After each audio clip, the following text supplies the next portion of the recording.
Northern British Columbia, Canada, welcome. We're about to get started. Sorry, my stream is a little bit, or my ESPN feed is a little bit messed up right now. We're going to get things going. I will watch it in Spanish if I absolutely have to.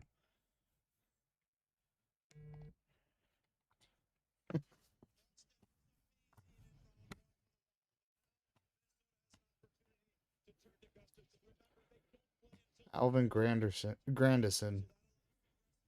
Nice to see you. Nice to see you. Welcome to the stream. Looking to get started here in a couple of minutes.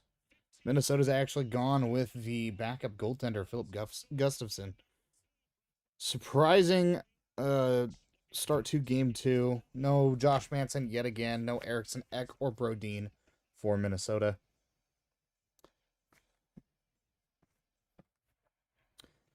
Jack Ashawn skated earlier. You had me checking my speaker. Yeah, sorry about that. My stream was not my stream. My ESPN feed was just not working at the moment. Yes, I am live. I am going. No need to worry.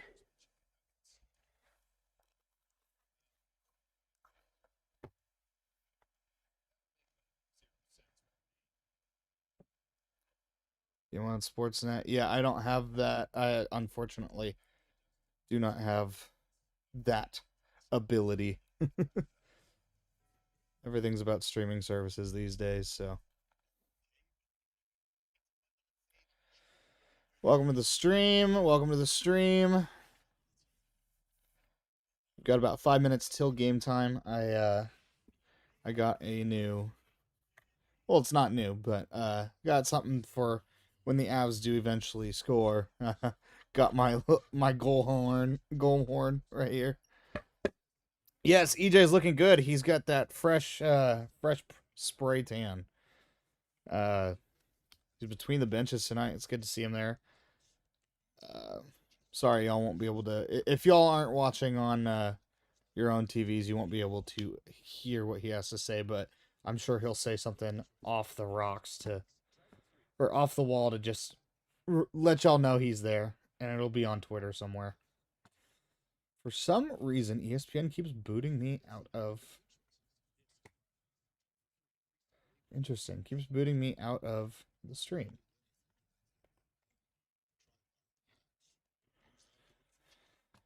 Like I said, I'll watch it in Spanish if I have to.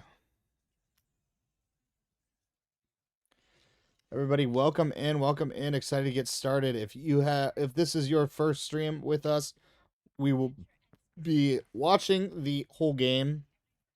Well, I will be watching the whole game, but I'll be keeping y'all updated, kind of commentating as we go. Y'all are more than welcome to ask me any questions that you may have throughout the entirety. I will get to them as soon as I see them.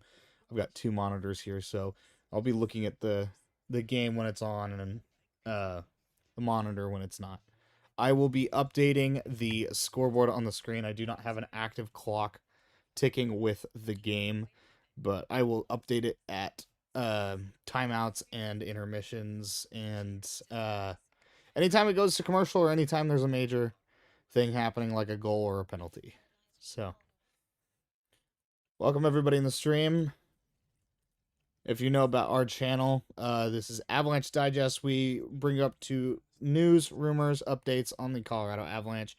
I am the newest channel host. My name is Kopeland Jones.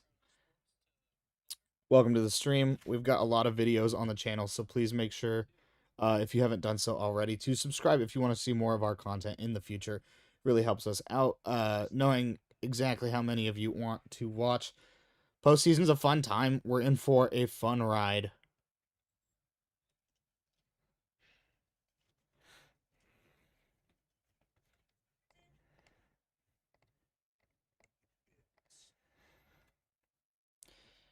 And those of you who are here on the last stream and are here on this one and notice that my beard is different. Yes, I usually do the colored beard for the postseason. I just was unable to get the dye on before the game last time. So I'm making up for it today. Yes, Wild changed their goalie. It'll be Filip Gustavsson in net today. Jesper Wallstedt, I don't know if he got hurt or anything, or if just they didn't love seeing their starting goaltender give up 8 goals.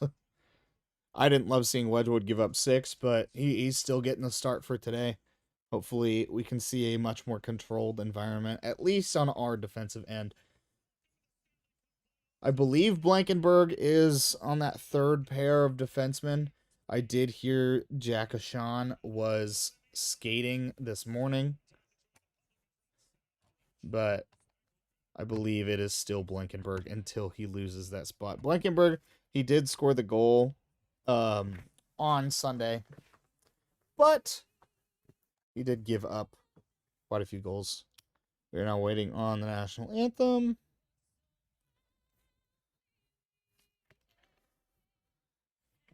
Pleasure having all y'all in the stream. Looking forward for a fun one today.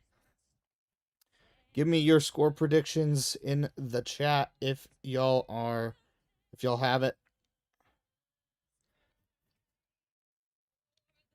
Me personally, I'd like to see a nice controlled 4-2 Avs. 3-2 game with a MacKinnon empty net, as he seems to always get.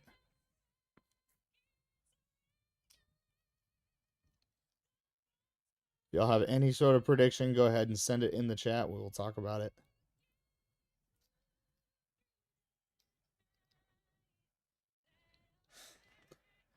Waiting on the national anthem to wrap up here.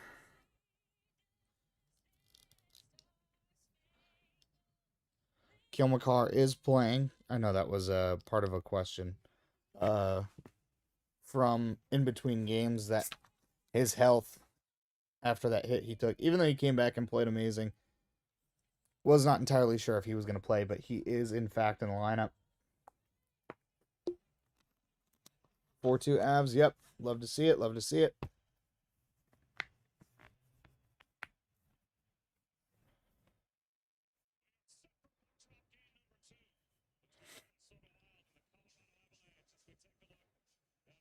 Looks like we're got 3-1, 3-1. Yeah, a real low scoring game after the last one. That'd be funny. 15 goals in game 1 and then only 4 in game 2. Over under for this game was 6.5. So we'll see if over hits this time of year. It's his first start since April 13th for Filip Gustavsson.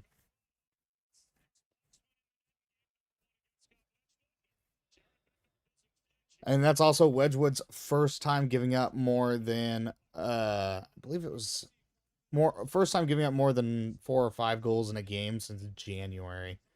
So hopefully we are not getting used to a high goal rate Scott Wedgwood. And we've got puck drop in Colorado. Different broadcast this time. Kind of good to see it. We've got Erik Johnson between the bench, so excited for a different broadcast. I personally am not a huge fan of the TNT broadcast, but I'm not a huge one of ESPN either, but I have been lately ever since they got Erik Johnson on the bench. Minnesota takes a shot wide as they control the puck low in the Avs zone. Kaprizov tries to flip to the middle. Lehkonen falls down. Avs have the puck in their own zone. Hayes kind of reading the play, setting things up. Carr passes forward to Nelson, who gets handcuffed. And Minnesota takes it over in the back end. Ooh, Minnesota turns it over. Brock Nelson has it in the zone. Him, Landeskog, and Nichushkin have it deep. Walensky pinches. Throws it to the corner. Nichushkin in the low corner by the right circle. And it's turned over by Nelson. Minnesota throws it in to get a change. And Wedgwood covers up, so we've got our first whistle.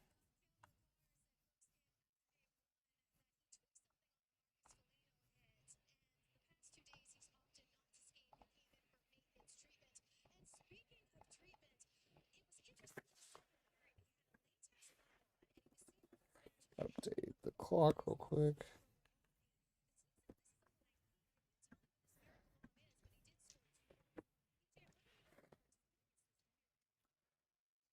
The Kadri Colton line, I'm excited to see what they have going for today. I'd like to see Nick Waugh get a part of the game because he was one of the few people that almost had an opportunity right in front of the net, but good stick by Kadri. But that third line, I'd really like to see Nick Waugh get going because he was going really well in the Kings series, and he was one of the few people that didn't get anything going in that first game with all those goals.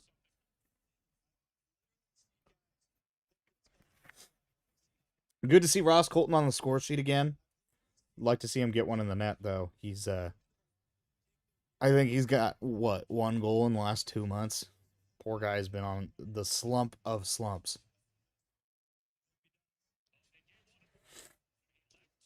Face off in the Avs zone. Avs win it, and then Minnesota gets it. Parker Kelly down low, behind the net. Tries to throw it in front, gets blocked.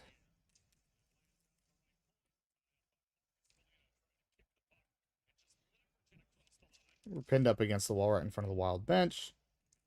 And recovered by Sam Walensky. Kulak throws it around. Don't think there's been any actual official recorded shot on net just yet by either team. And Minnesota gets the puck back in their own zone. Oh, there's a shot on net. He just slapped it from the blue line right at Wedgwood. Wedgwood kicked it out. Here comes MacKinnon. Passes back to Necas. Throws it back in, and he scores! Martin Necas finally on the scoreboard. Finally getting something done. Forgot to turn this on, but here we go. Got my goal horn going. Martin Necas on the board. Beautiful skate in by MacKinnon.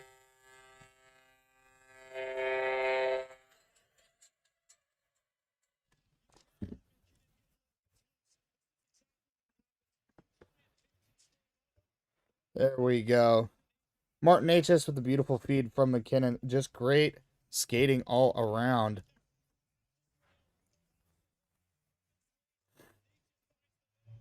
Just backhands it on net, and it gets through Gustafsson. Kind of a flaky goal to give up. I know it's his first start in a while, but interesting start. Oh, and Minnesota scores right back. This was a theme in the last game that I wasn't a big fan of, is Minnesota answering immediately after. That was quite literally 4 or 5 seconds after the fact, I think. 4 or 5 seconds after the goal, Minnesota answers back.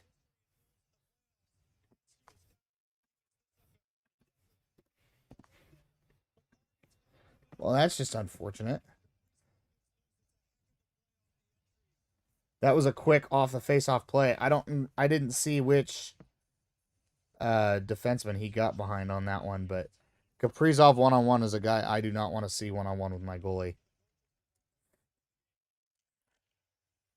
Another thing, I mean, I know Wedgwood's been our guy this postseason, but I'm not entirely too happy about how his one-on-one success has been.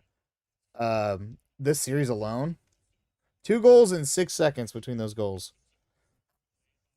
That's really hope that's not a sign for things to come as a repeat of last time. I know a 9-6 game is always fun, but it's not fun whenever you're looking for a team that has to have a little bit of defense going forward. It's just so uncharacteristic for these two teams. You've got the number 1 goals against team, and I believe Minnesota was number 4, and they had the number 2 goalie tandem. It's just unnatural to see these things in the postseason. But the postseason brings out the best and worst in different teams. Right now, we're seeing probably some of the, as much as I hate to say it, some of the worst defense I've seen in a while. Makar loses the puck, skating in the zone, flips it over to Kaprizov, who shoots it, and it is deflected out of play. Alvin, I saw your comment of 1-1 right after we had scored. And I got nervous. I was like, oh, I really hope Minnesota didn't score. And I was like, there's no way. The goal just happened. You must be a little ahead of me on the feed. Oh, yeah, because somehow I fell behind on the feed. Oh, let's scoot that up then. My ESPN stream has been sort of weird to get started so far, but I'm caught up now. We are at the 15-minute mark in the first period. I almost said the third period. Avs have the puck behind the net.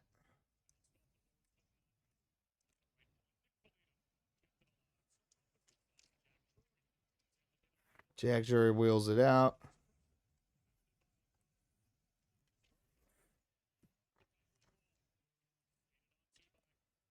Minnesota dumps it in. Wedgwood to play it behind the net.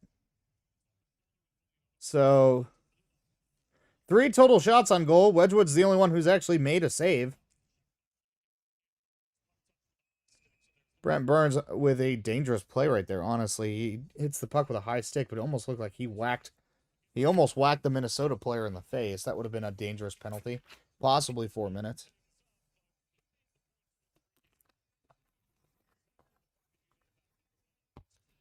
Yeah, Drury did get a hit pretty huge. Seems no worse for wear, though. Haven't seen anything yet about him leaving the ice at all. MacKinnon with the faceoff wins it in the defensive zone. Flipped around by, I believe that was Tays. Here goes MacKinnon. And it looked like he got his stick lifted right there at the edge. We got Necas with a pass up top to Tays. Didn't know where the puck went. Went out of play. MacKinnon almost had a semi-breakaway, but his stick got lifted and he lost the puck.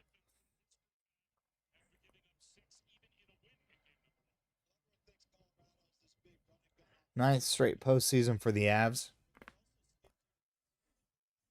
It's been a lot of fun being an Avs fan over the last almost decade. I remember the dark days before that when one of the worst teams in history, immediately turning around and making the playoffs the year after that. It was an impressive feat.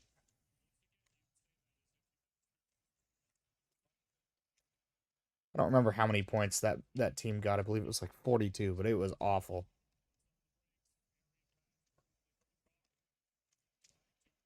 Tried a little chip play in front of the net was MacKinnon. Makar controlling the puck up top. Flips it to MacKinnon, who dumps it in deep. First line changes off for the second line. Landeskog delivers a big hit on Spurgeon. Puck squeaks out of the zone, though. And it's turned over in the neutral zone by Kulak. Takes a sharp angle shot. Is Yurov, and Wedgwood swallows it up. Looks like we're going to our first commercial break. Still only 1 shot on goal for the Avs. I'd like to see him attack Gustafsson. Really challenge the backup right now.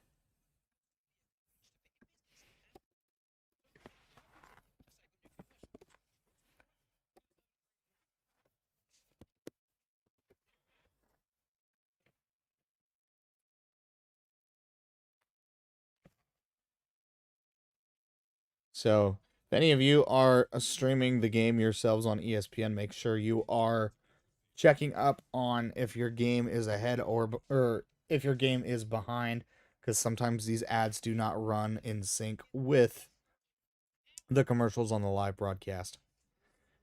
Keep an eye out. Keep an eye out. We got a 1-1 game early on.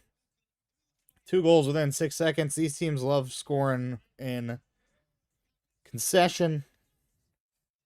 It's a bit annoying if you ask me. I'd rather it just be Avs, but, you know, beggars can't be choosers. Avs goal was by Martin Necas. Minnesota goal was Kirill Kaprizov. So 2 of the biggest scorers on both teams have already made an impact early on. Martin Necas was from MacKinnon and Kulak. Kaprizov was from Hartman and Zuccarello right off the faceoff after the Necas goal.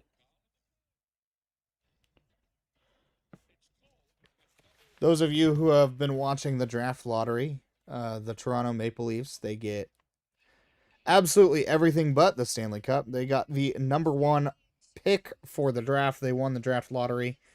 Sorry to my fellow man Mark with Canucks Digest. I know he's losing his mind over the fact that they got the 3rd seed after being the worst team in the NHL this year. Avs take the face-off in their own zone.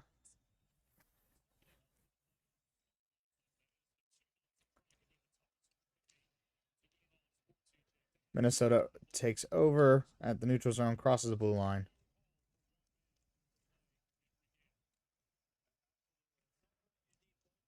Quinn Hughes up top at the blue line.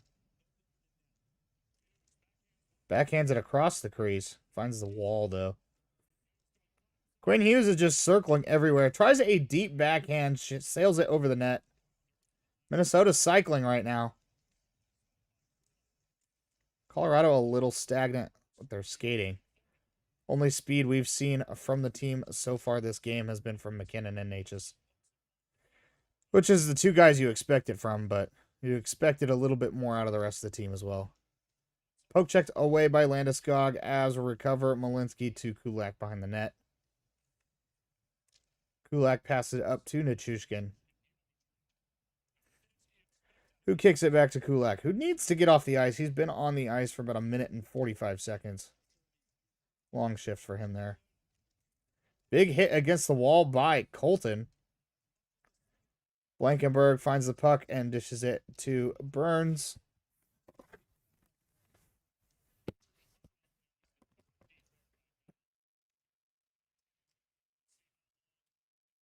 Blankenberg, although he did score the 4th goal of the game last time, he was a big defensive issue last time. Nick Wall took a stick up high. It looks like we might get a power play for the Avs going on here.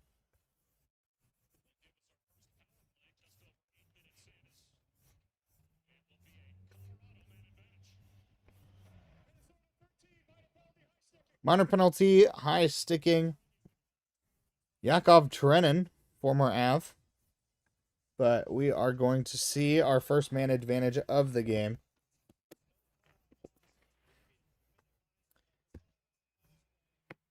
About halfway through the first period, Avs are on the power play. Hopefully this power play can get something going, because the Avs only have the 1 shot on goal, I believe. They might have a second one, but all I know is they've got 1. They need to get another. Lose the face-off. And MacKinnon recovers behind the net and feeds it out up top to Kadri. Cale Makar up top, running point. Necas to MacKinnon, down low to Landeskog. The set play. Necas to MacKinnon to Landeskog in front of the net. It was absolutely beautiful passing, tic-tac-toe in front of the net. I believe that's 2 shots, 2 goals. Get the goal horn going just a little bit.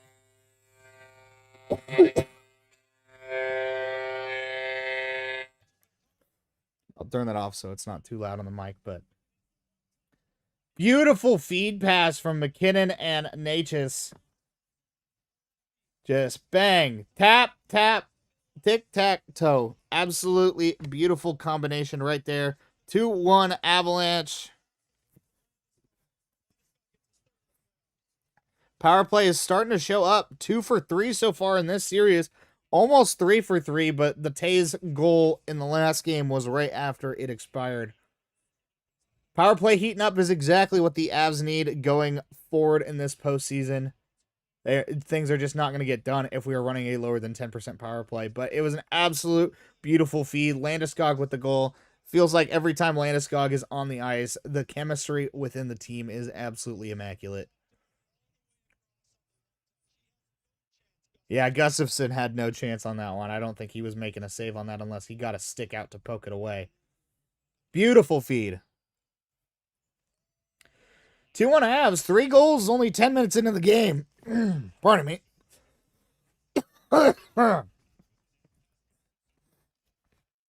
Landeskog has been one of our top guys this postseason. It's a great, after his whole comeback with his knee surgery. He did get nominated for the Masterson Trophy. I feel like he probably has that one in the bag because no one else in the league has really demonstrated perseverance and leadership and sportsmanship like Landeskog has. There's a shot on goal that Gustafsson actually saved. Just a weak little flare from Parker Kelly up top. Oh, and another one right after that. So Gustafsson actually has 2 saves. Shots on goal are 4-2 Avs. Avs are up 2-1. So both teams shooting at 50% at the moment. If the Nuggets were shooting at 50%, they would have made it past the Timberwolves. But no one on the Nuggets decided they wanted to play elite basketball in the postseason. Sorry about that. I'm still a little sour about that whole series. My favorite statistics from the Nuggets series in comparison to the Avs is Devin Tays had more points than Christian Braun did in Game 6 against the Timberwolves. Devin Tays had a goal and 3 assists, and Christian Braun had 3 points.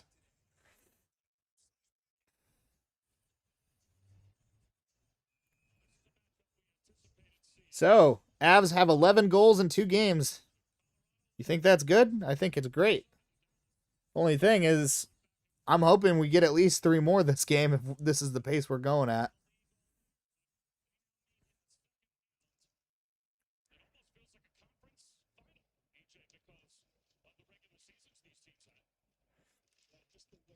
I have a decent feeling that with the way this series is going and the way that the other Western Conference series is going, is whoever wins this series is probably going to end up playing Vegas in the conference finals. And the one thing about Vegas is some of their players are getting hot. And Dorofeev has been absolutely amazing.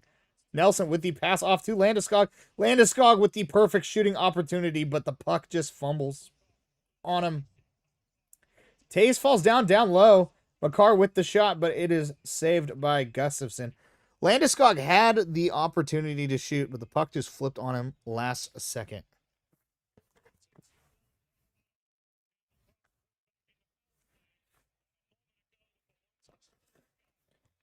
Avs are up 2-1, going to another commercial break, it looks like.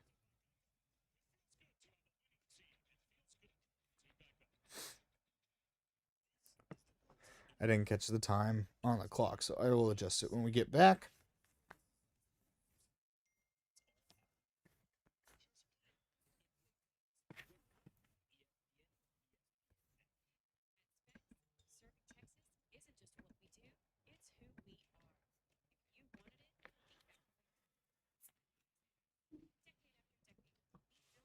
I got to make sure I'm staying hydrated. My voice is still a little shot from game 1.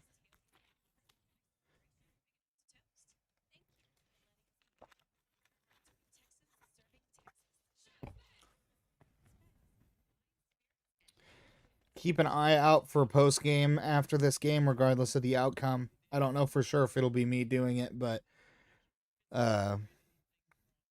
also check out the channel during intermission. I know we got a video from Mark that just went up right before the game.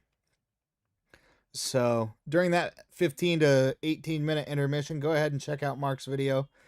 Give it a thumbs up, give it a like.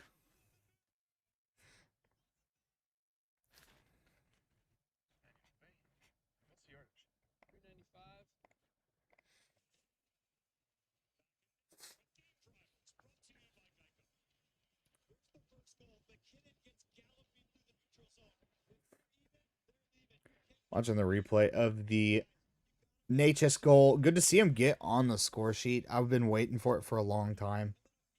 Yeah, that was the Kaprizov goal was actually just a bad positioning by Cale Makar right there. Rare mistake you see by him.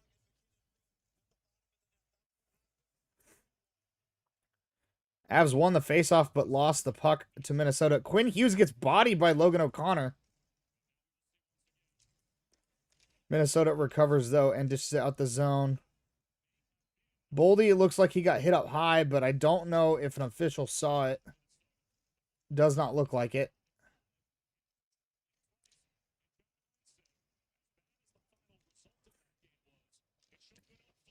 Boldy in close.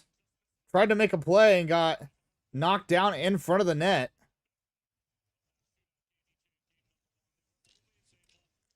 Parker Kelly loses the pass, just a little bit off, delayed offsides by Minnesota. Walensky playing catch with Burns. Drury taps it in for Colton. Colton fighting on the wall. Kadri down low, gets pinned up against the wall. Drury feeds to the point, finds Kulak. Kadri down low, loses positioning on the puck. And the Wild get it all the way out.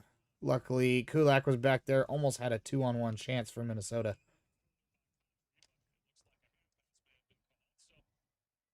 And we've got a stoppage. So, 8:35 remaining in the first.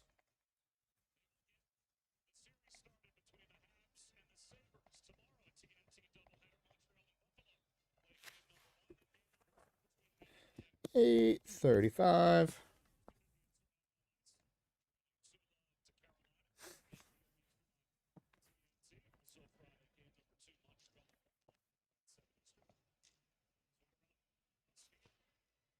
Minnesota turns it over in their own zone, but the Avs give it right back at the top of the zone.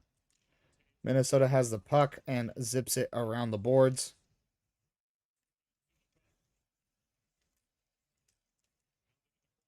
Makar almost loses it behind the net, but now we've got numbers going the other way.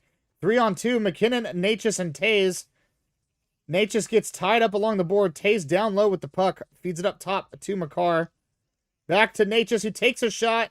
Stopped up front. Oh, and there was a wide open net, but the Wild player got a stick on Necas' stick, deflecting it wide. Looked like we almost had 2 goal opportunities there. Taze slapped a puck that got saved, surprisingly, by Gustafsson's leg. He had his pad down, but he had no idea the puck was there. And Necas almost had the wide open net, but was unable to get it. And it looks like we've got a penalty coming up on the Avs. I think it's going to be a hook on Brock Nelson. There's a delayed penalty up right now. Not really what we need to be seeing right now. And the Wild are going to take their time, try to make the most of the man advantage. 6-on-5 right now with the empty net. Welcome to the stream. Welcome to the stream. Glad to have everybody here. Just keep an eye out for these streams. We will be doing these for every game this series.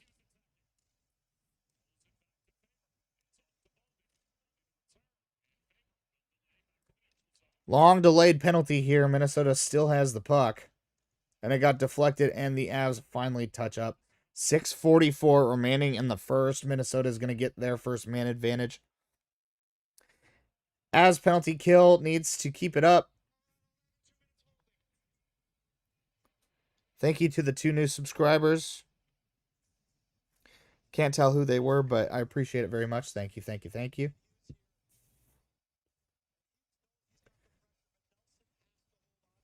Yeah, Nelson just wraps up Quinn Hughes right there. Perfect stick by Middleton on the opportunity by Necas to unfortunately prevent it from being 3-1 Avs. Unfair face-off there.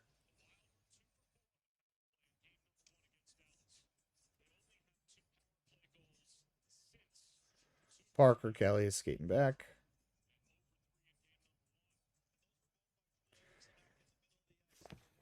Let me change the clock real quick.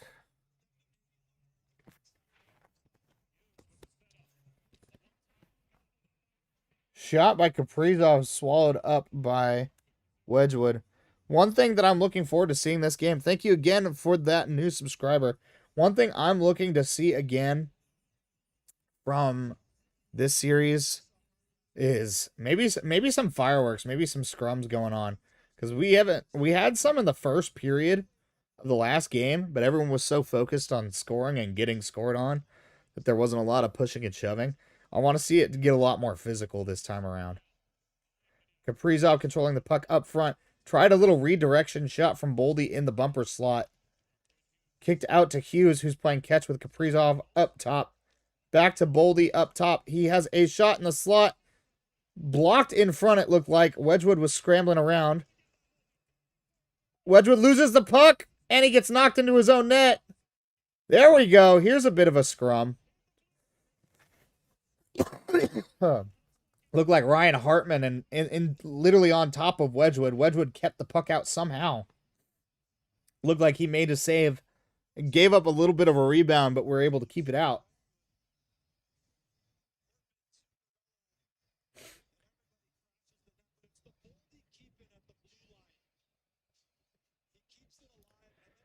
Wedgwood on his backside.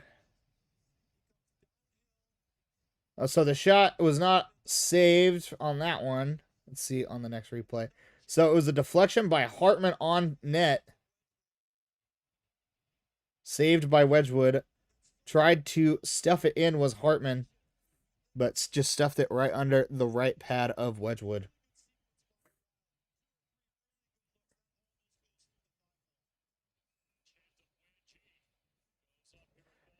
Love the wedgie chants in Ball Arena. There's a whole section that's been they've been trying to coin as the wedgie corner.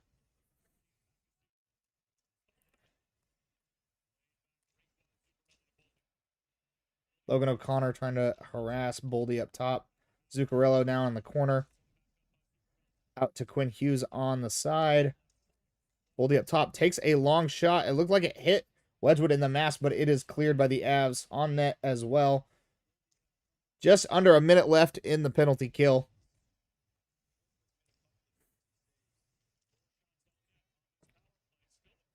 Johansson skates it in to Kaprizov. Zone entry. Little rough, but they get it in. Spurgeon up top. Finds Quinn Hughes again. Takes a shot on net. Little wide. Rebound off the wall. Wedgwood is sprawled out and made the save. And then with a little help from a missed open net on the side. Kaprizov down low.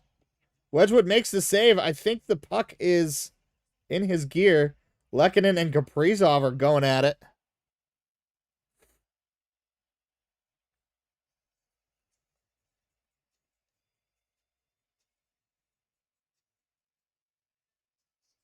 Kaprizov worn out for being on the ice for the whole power play so far.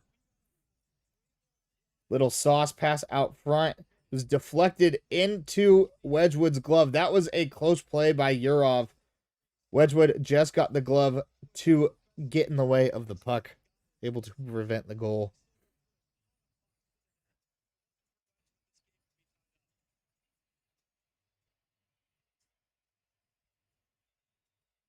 $18 seconds remaining on the power play. 8 shots on goal for Minnesota, 7 for the Avs. Of those 8, it feels like 4 of them have been on this power play. Or more.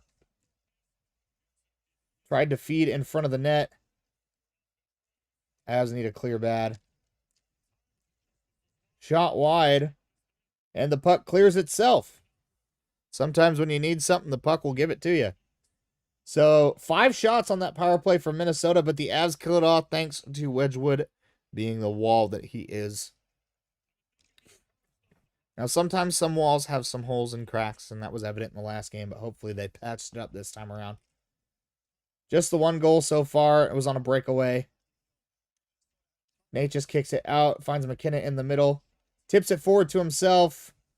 Gustafsson came out the net to play it and kick it out.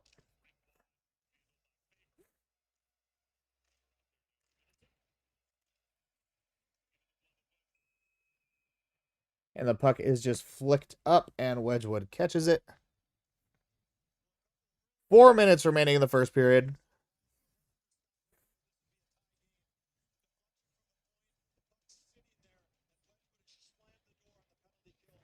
Looks like we are going to a commercial break. Let's update that scoreboard.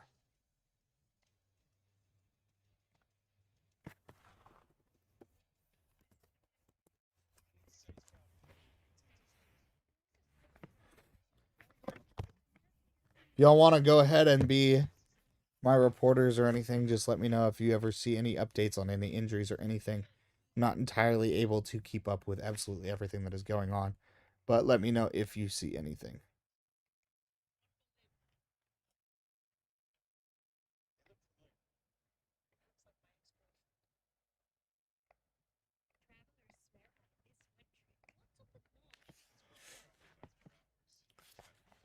Gotta make sure my feed is up to date again.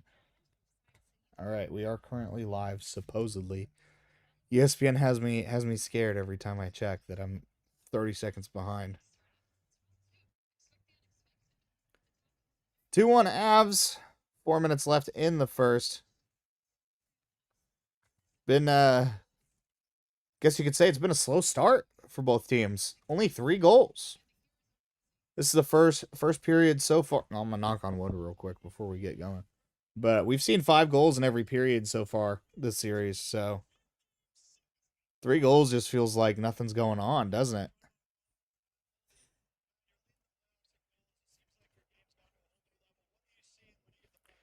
Eric Johnson's interviewing Matt Boldy between the benches. He's probably got to be on his best behavior because it is the postseason. Probably told him no questions about Landeskog getting hit in the downstairs area. I don't know how any of these guys can keep a straight face with Eric Johnson interviewing them. Almost a turnover in our own zone by Burns. Puck is up against the wall. And it clears out the zone.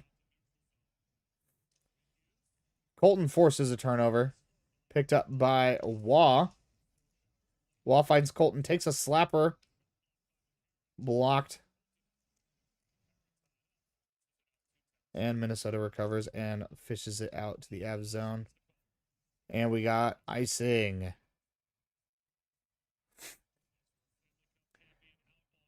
Yeah, those of you who have brackets going on, how are your brackets looking? Mine's actually looking pretty good. I guess I wasn't aware of Philadelphia's game. I didn't think they were going to beat the Pens.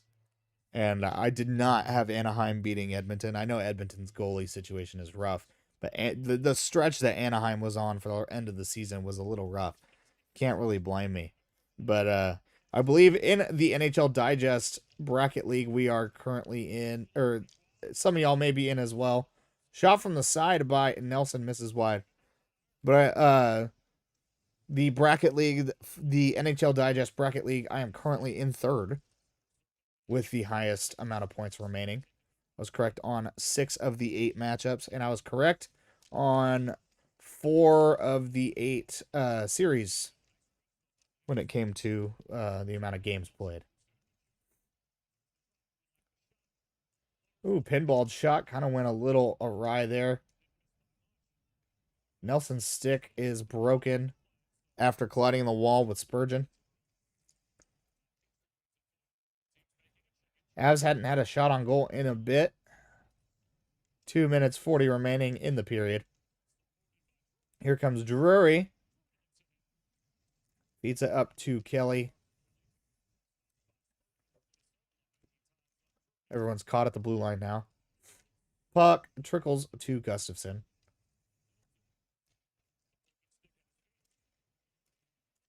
And Minnesota gets it out to the neutral zone. A lot of bouncing pucks. Kaprizov coming in, skating around Makar. Tries to feed it to the center, but Taze is there to dish it out the zone.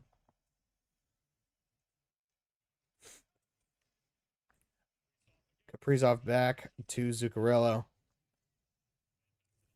Back to the top to Faber. Misses his guy. Necas feeds it out to MacKinnon, who finds MacKinnon. MacKinnon tried to cut back and make a shot, but just good defense there by Quinn Hughes.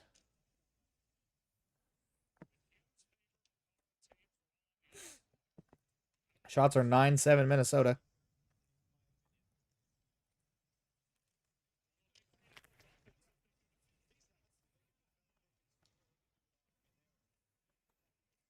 Wedgwood feeds it around the net. That was kind of dangerous. Minnesota player intercepted it right away, took a shot on goal. Went off of Wedgwood's skate. Kadri tries to kick it out, but it's kept in by the stick of Boldy.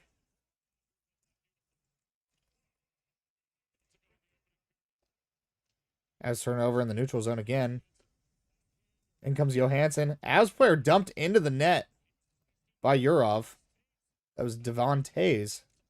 Luckily didn't sweep the legs of Wedgwood. And Tays is going to get the puck behind the net to kind of regroup. Feeds it to Landeskog, who flicks it up and basically gives it to Minnesota so guys can change. 30 seconds remaining in the period. Not much left. Camera guy can't find the puck.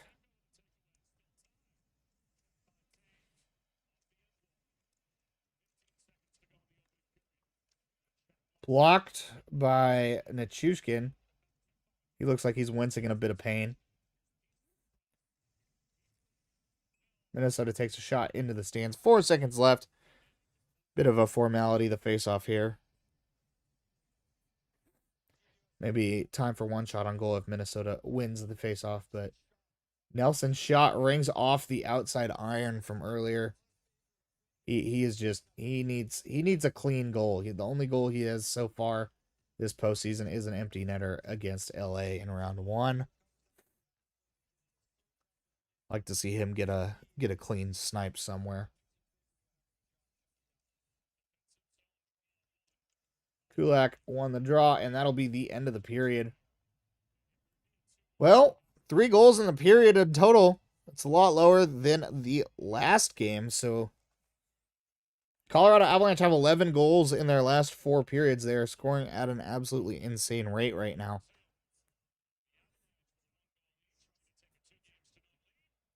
But 2-1 going into the locker room. Set your timers. Go get yourself a snack. Check out Mark's video on the channel if you haven't done so already.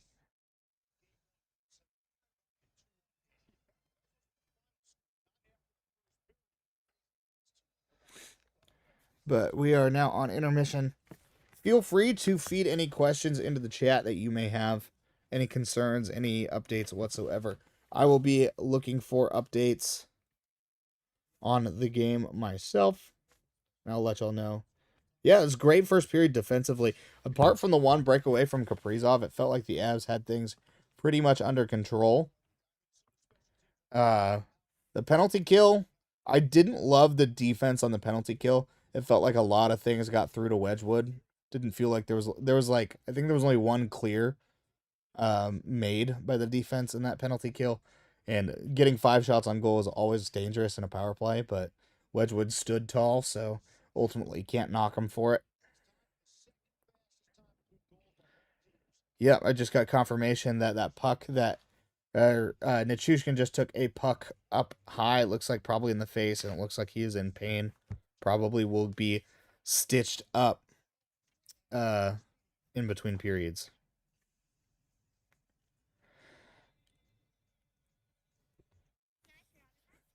Gabe Landeskog just passed Milan Hajduk in playoff points and is now 7th in Av franchise history.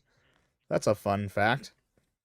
Even with missing 3 seasons, he'd probably be in the top 3 if he didn't miss those 3 seasons.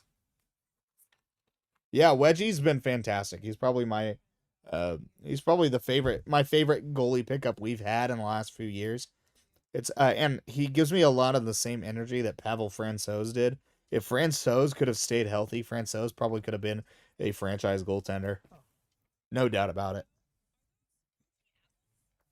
Such a shame that he had so many injuries that he just called it a career pretty early on. But what's it called? Francouz was Franco's had a very similar series to Wedgwood so far. I believe Franco's in that Edmonton series in the Western Conference Final. He went 4-0, but he gave up 6 goals in that first game, and everyone was wondering if we should go back to him. Well, we had no choice then because I believe we were dealing with Darcy Kemper's eye injury.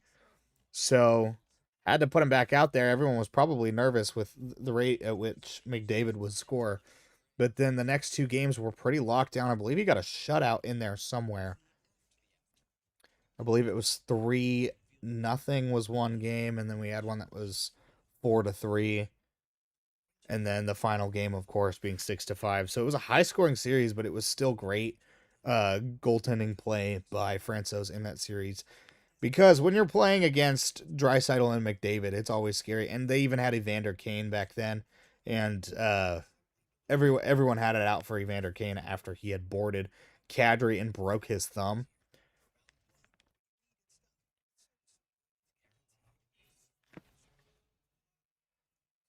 But yeah, keep it coming. Keep it coming. Keep sending chats.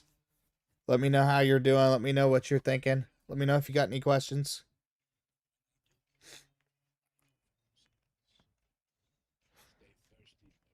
Got 14 and a half minutes remaining in intermission.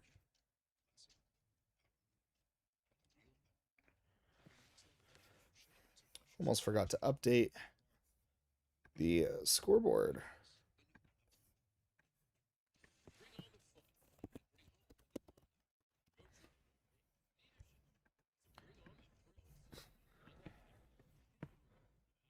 What year did Waugh go to the Avs? I believe it was 95. I thought it was the year before they won it all. So 94, 95, I believe. I can check that real quick. I mean, I know it's definitely after the game that he gave up 10 with the Canadians, and the coach wouldn't pull him, and he basically threw a tantrum on the ice until his coach pulled him, and he was like, I'm out of here.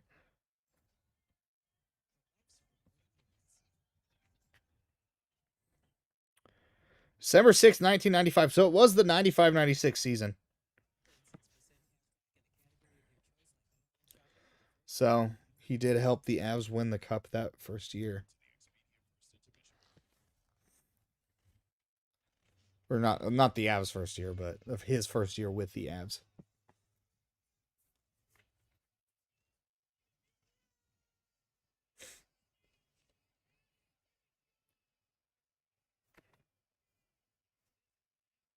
Really love the Avs logo and color compared to the Nordiques. I'm real glad we moved out of Quebec. But it does feel kind of ashamed that it feels kind of sad that Quebec does not have a hockey team. I feel like once we get into the real expansion of this league, I feel like we might see close to 36 teams in this league, opening up teams in Quebec, maybe Atlanta again, maybe see some in. I'm hoping for one in Houston, maybe somewhere like Oregon. Who knows? I don't even know what the candidates are for it. Do I like EJ as an announcer? I love EJ as an announcer. It's the kind of thing we need in hockey these days. Is we need to. It's always nice to have about. It's always nice to have. It's always nice to have serious analytical guys on a broadcast. It's also really nice to have guys who just have charisma, just like Eric Johnson does. He also has a relationship with the players that they feel more comfortable doing interviews with. So I feel like that's a big thing for ESPN to unlock him as a broadcaster / commentator and whatnot. Did I ever hear about the Rocky Mountain Extremes? You mean those jerseys that everyone says are ugly?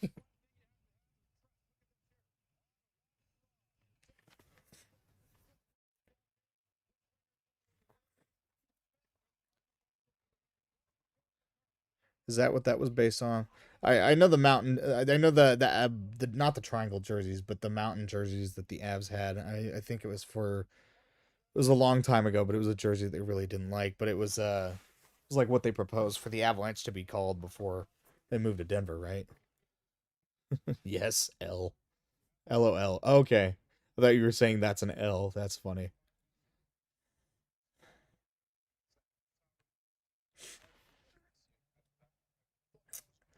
So it looks like Toronto is going to get Gavin McKenna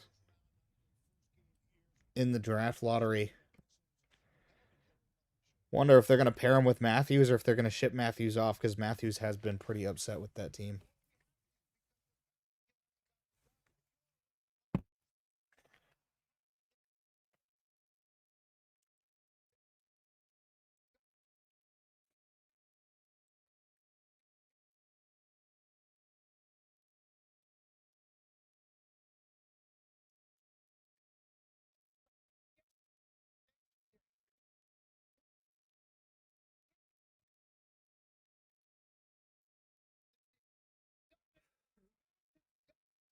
Make sure y'all check out the channel if you haven't already. Got lots of fun videos on there, diving into everything that's been going on with the Avs this year. We look forward to doing it again next year.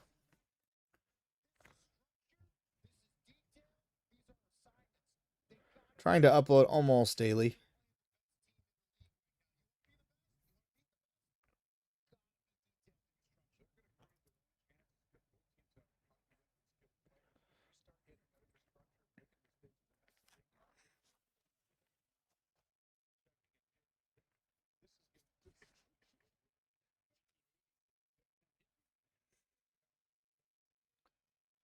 Do 1 Avs through 1 period. Watching the replay of the draft lottery. Toronto Maple Leafs getting undeserved luck as always. The Maple Leafs haven't had a lot of success over the last few years, but hell, they haven't had a lot of success in the last few decades. What was it, the 60s or earlier since the last time they won the Cup? Canadian teams in general have had a rough time in the postseason over the last couple of decades. I think 1994 was the last Cup, and it was the Edmonton Oilers with Gretzky. No success for Canadian teams, no love for Canada. Even USA won gold in the Olympics. I do hope that the Canadians get back to their winning ways when it comes to hockey, but I sure hope it's not this season. Minnesota's mascot? I actually don't know.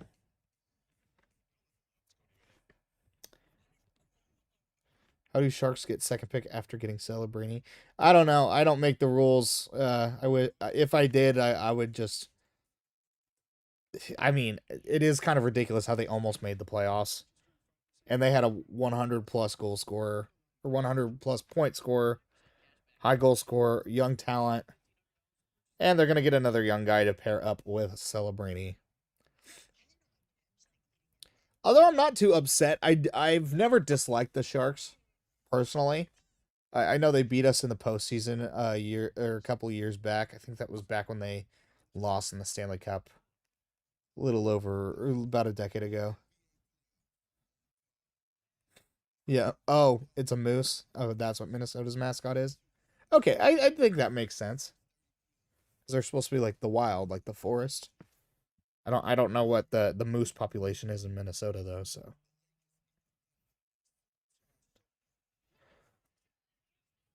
You know, I wouldn't be surprised if the NHL handpicks it. Like, if they specifically try to specifically pick for certain markets. Because San Jose, it's a California team, big market. Toronto is one of the biggest followings in the NHL, so that's a big market as well. The Canucks aren't huge. No one really, sorry to my fellow coworker Mark, but it's a super weird tiger fox bear thing called Nordy. Yeah, well, Minnesota Wild are super weird and confusing. I mean, what exactly is a wild? A wild is an amalgamation of it's the Wild is what it should be, but they're the Minnesota Wild, so it could be a number of things. It's weird that it reminds me of like a jackalope. Just an amalgamation of interesting animals put together.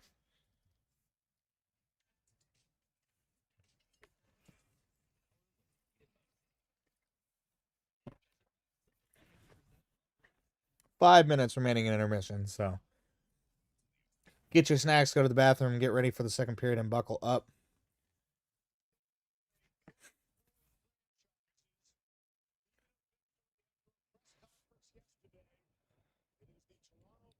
I believe the Jets is a moose, if I remember correctly. And it would make a lot of sense if Winnipeg has a lot of moose, but I don't understand. You know, I guess I can't really say anything about the Jets mascot being a moose because the Avalanche mascot is. I guess it makes sense that the Avalanche mascot is a mountain dog. Because, I mean, Avalanche, mountain dog. Makes sense. But Winnipeg Jets to moose, I don't see where the correlation is there, honestly.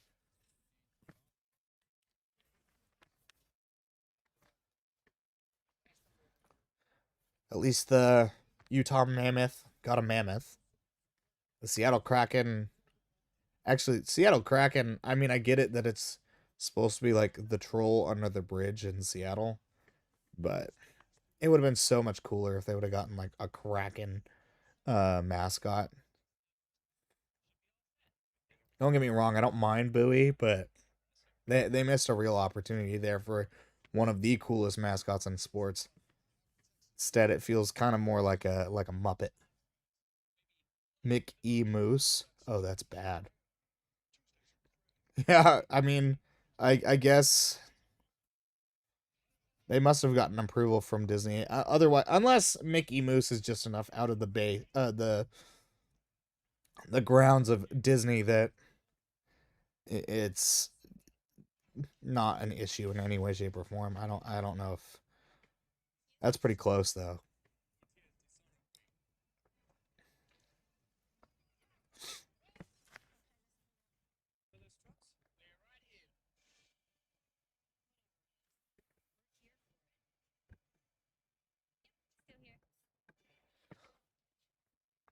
Yeah, I don't know how Disney's cool with that.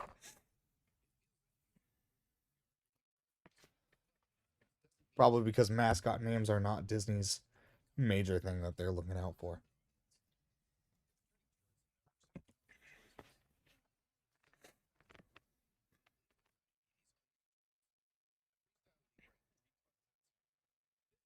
Probably also because mascots alone probably don't even generate that many fans for a team. Like maybe less than 0.5% of a fan base. Even less. I'd say 0.01% of a fan base is there because they like the mascot. I'd say a lot of the fan base enjoys the mascot, but they already are more part of the fan base due to the team itself, but it's mostly for kids is what it's supposed to be.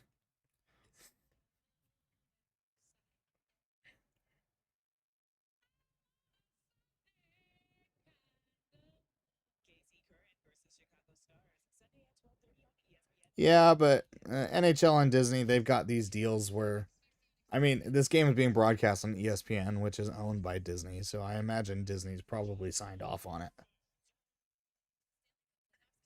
Every sports league has some sort of deal with Disney in some way, shape, or form.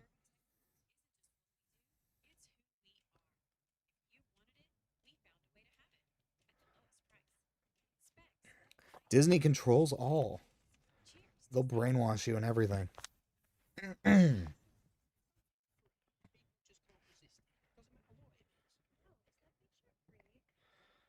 Let's get the scoreboard ready. It looks like we are almost done with intermission.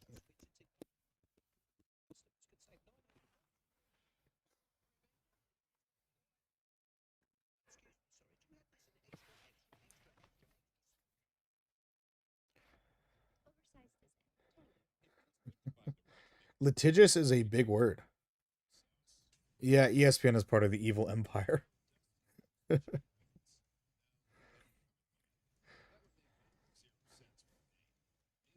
I will not say anything else. That way I don't get doxxed or kidnapped.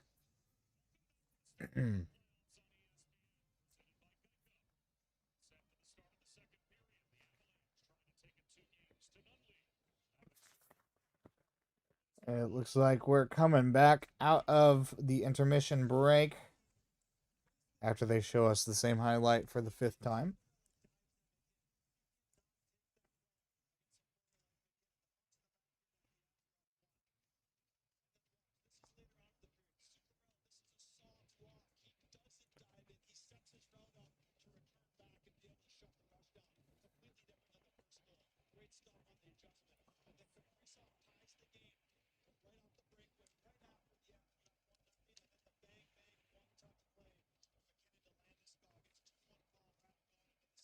Doesn't make Corey Perry a Disney princess?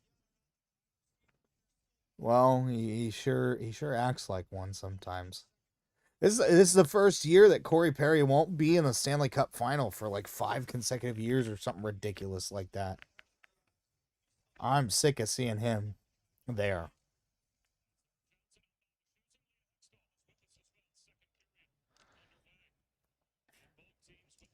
I believe he's lost it every time too. I don't remember if he won one of those or not. If he won like the one with Tampa before the Avs won it in 22. Martin Necas takes the puck. We have started the second period, by the way. Sorry if I got a bit distracted.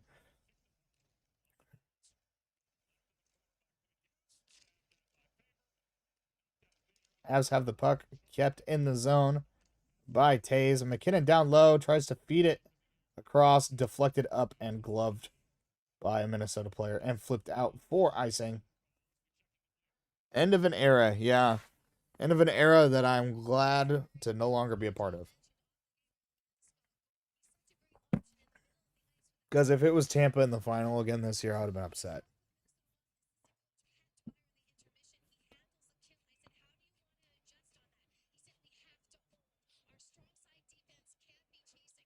Won it with the Ducks? Okay, gotcha. Oh, and a turnover for a sloppy pass up top to Kaprizov. It's like the one guy you don't want on a breakaway, so good play by the defense getting back. And glove saved by Wedgwood. Boldy got knocked down right in front of the net.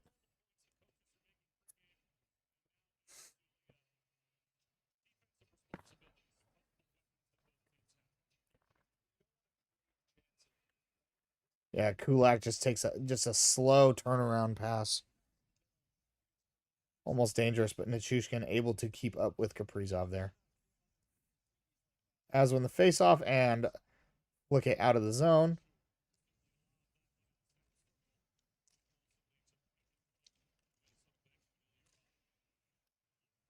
And knocked out again. Minnesota playing with it. Trying to pass it up. Turned over at neutral zone. Colton with the puck. Finds Nick Waugh. Takes a shot and scores! Nick Waugh, who did I say needed to get on the board? Nick Waugh with the goal. 3-1 Avalanche. 3-1 Avalanche. The feed from Colton.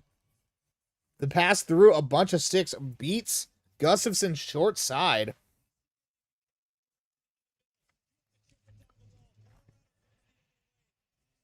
Blocker side too. Beautiful pass under the stick. Nick Waugh just kind of flicks it under the glove. It looked like it was probably deflected on the way to the net.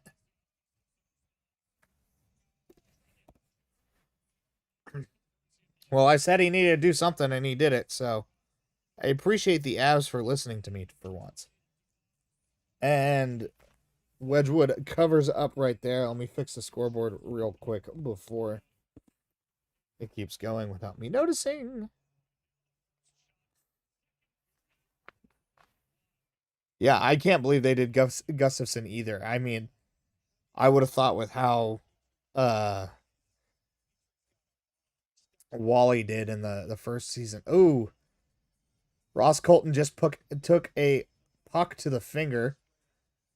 He might have a broken finger or two. Or maybe he just jammed it really bad. Tell him to get Big Val on the board. I've been trying my hardest. Nothing more I want than a Big Val, like, just absolute powerful goal. Jack Drury with a shot from the slot. Misses wide. O'Connor with a nifty move. Shot gets saved. Shot by Blankenberg sails over the net by about 1.5 miles. Good thing we're a mile high, so he just had to get the half. Sorry about that. That was a really bad one.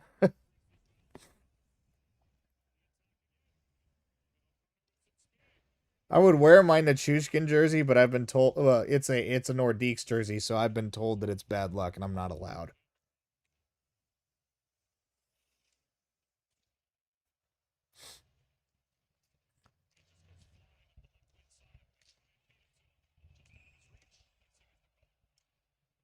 Pass forward misses Necas, and we've got icing.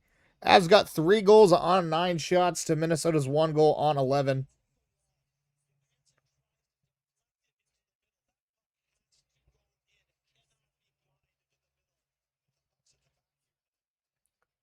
Nuke's your favorite? Yeah. I love watching him play. Whenever he's on his game, he's one of the best. Real power forward kind of guy. Love to see him get mad too. Love to see the big Russian guy just drop gloves with one of the Foligno brothers. I wouldn't mind that in the slightest. I guess the only thing that I'm missing about having the Dallas Stars in the postseason still is the opportunity for the Avs to beat up on Jamie Benn.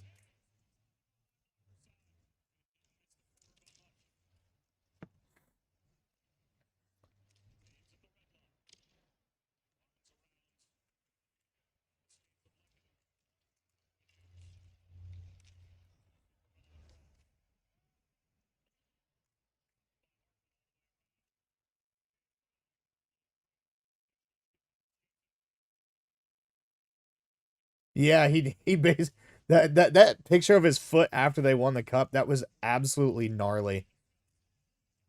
I couldn't believe that man was standing, let alone playing hockey.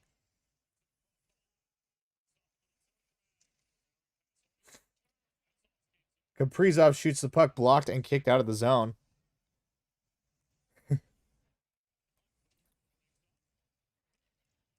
I would just like to prove that we can beat the Stars in the postseason because unfortunately, as all the Stars fans love to reiterate, it's the fact that we can't beat them in the postseason. And I hate to tell them, but if you're using the last few years as proof, they're right. I'd really love to prove them wrong, but not having to face them at all is also a blessing as well. Minnesota tried a nifty backhand.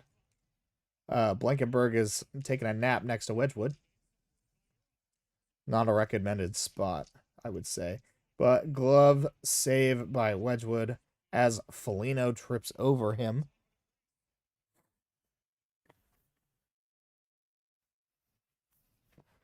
(15:21) remaining in the second. Minnesota has kind of been all over the Avs this period, apart from the 1 goal from Nick Waugh.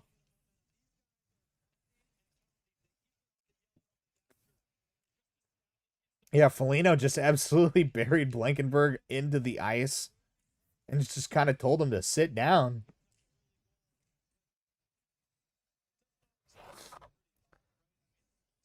Lots of Stars fans cheering for the Avs. Yeah, I would too if I got embarrassed 5-on-5 that bad by Minnesota.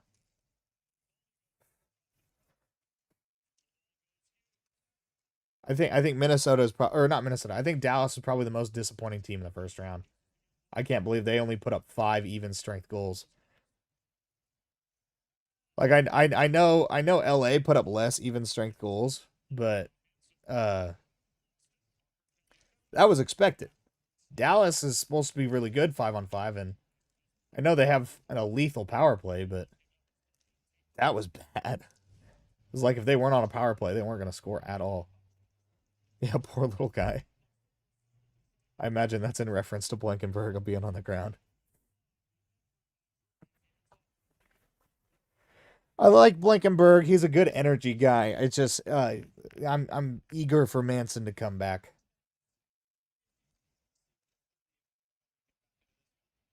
MacKinnon with the puck finds Necas on the outside. Necas spins around on the board. Spins 4 times around, takes a shot, and it's swallowed by Gustafsson. You mean 9 shots? 9 shots? Yeah. That's funny. And the shot that went in, I don't even think it legally counts as a shot on goal either.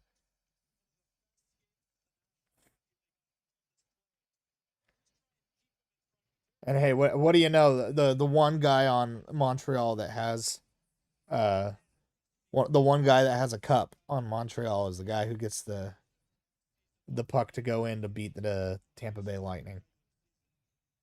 A place like home, absolutely. Yeah, but it was fun going from 9 shots on goal by Montreal to 9 goals from us in the last game. I love my chaos balanced. Avs try to pass it up, but it looks like it's going to be icing there.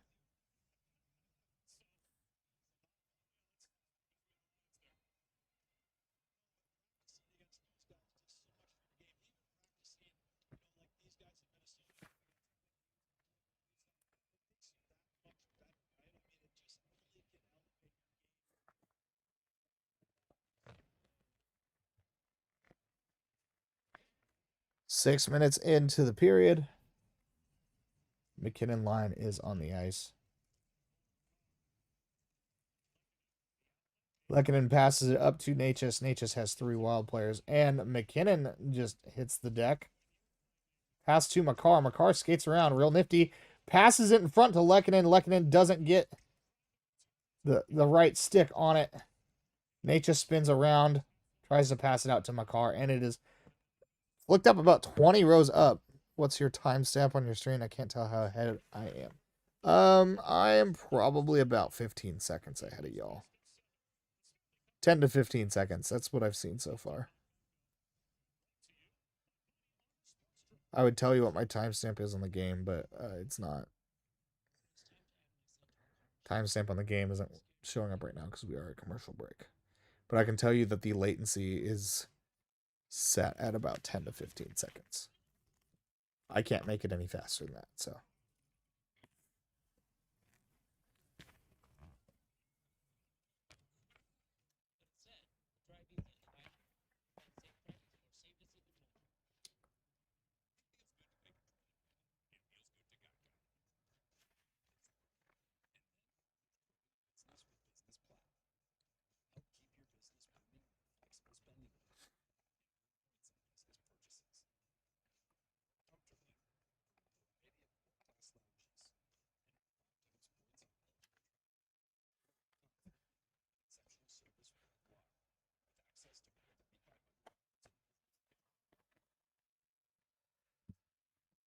Good game going for us so far defensively.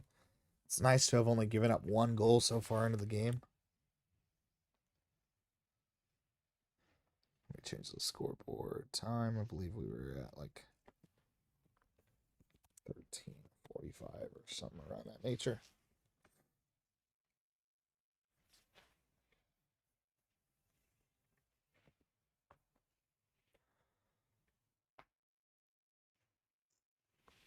Oh. It is cold in this room.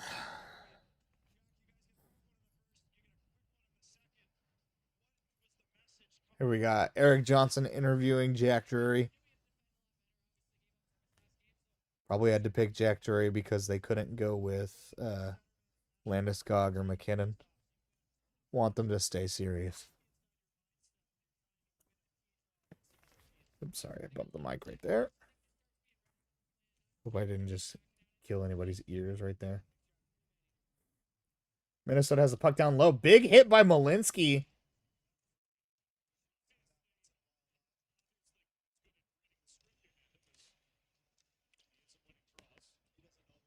Puck sent in deep. Kulak pins Foligno against the boards. Nichushkin gets the puck up to Malinsky, who skates it out. Malinsky has Landeskog with him. Dumps it in. Malinsky's one of the guys that I have loved to see how he has developed. He went from being a kind of a rough guy to have on the team to someone who has really been solid on that second pair. He's like if you got, remember back in the day, you could get the DS Lite. He is the light version of Cale Makar. Oh my gosh, he does kind of look like Little Mac. That's so funny.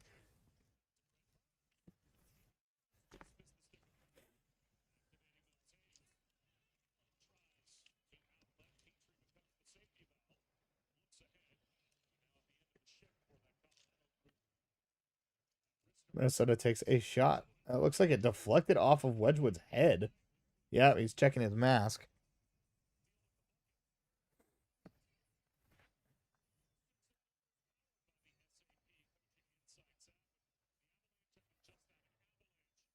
"12 goals in the last 5 periods with 9 different players with 2+ points and 10 goal scorers."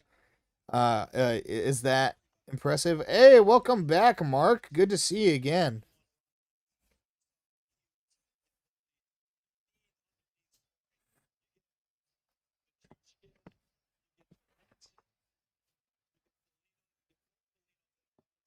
It looks like something broke on Wedgwood's mask, so we got to get something fixed for him.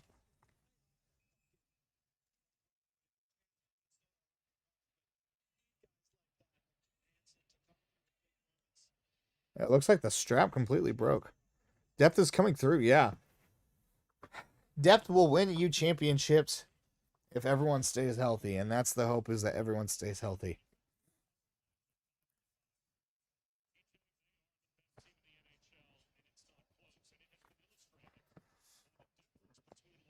It's so funny to me that there's only 4 teams worried about playoffs today, and then you've got a bunch of other teams worried about a draft lottery that won't even happen for another month. Yeah, good to have you back, Mark.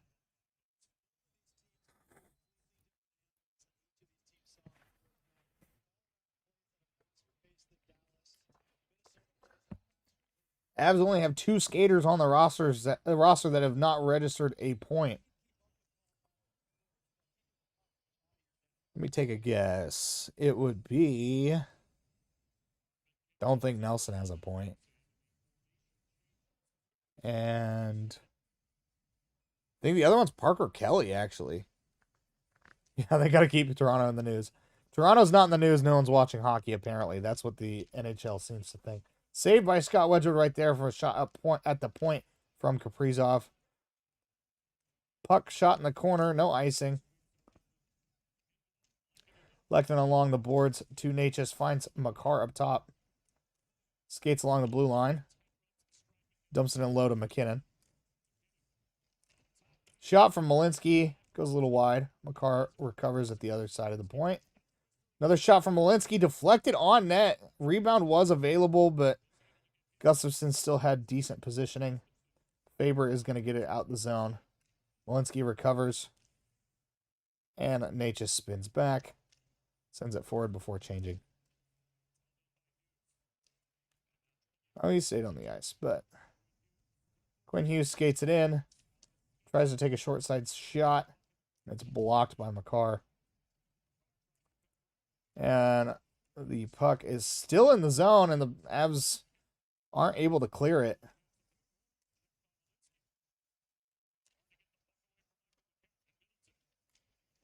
Toronto bought that pick. They sure did. You know what they did? They bought that pick with the money they're going to clear up by getting rid of Matthews. I don't think Matthews stays with them after this season. He is so upset being over there.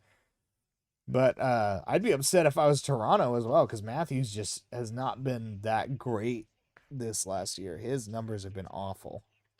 In comparison to his past years, he was almost a 70 goal scorer. And did he even get 30 this year?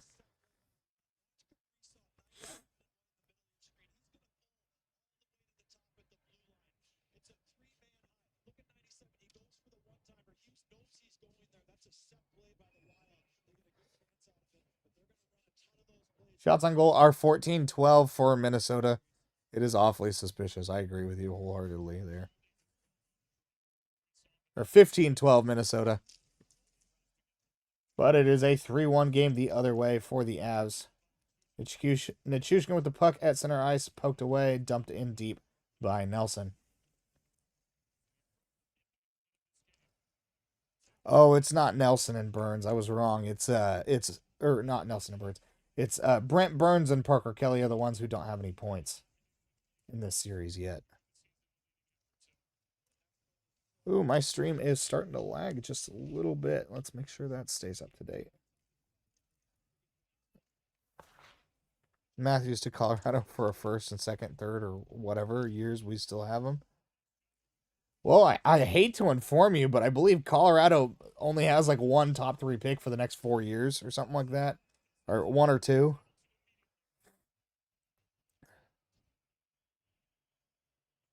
Burns was pretty bad last game. I hate to admit it. I'm a Brent Burns truther. I will always love Brent Burns because I always love a fellow guy with an absolutely untamed beard. But it showed, his age showed a little bit in the last game.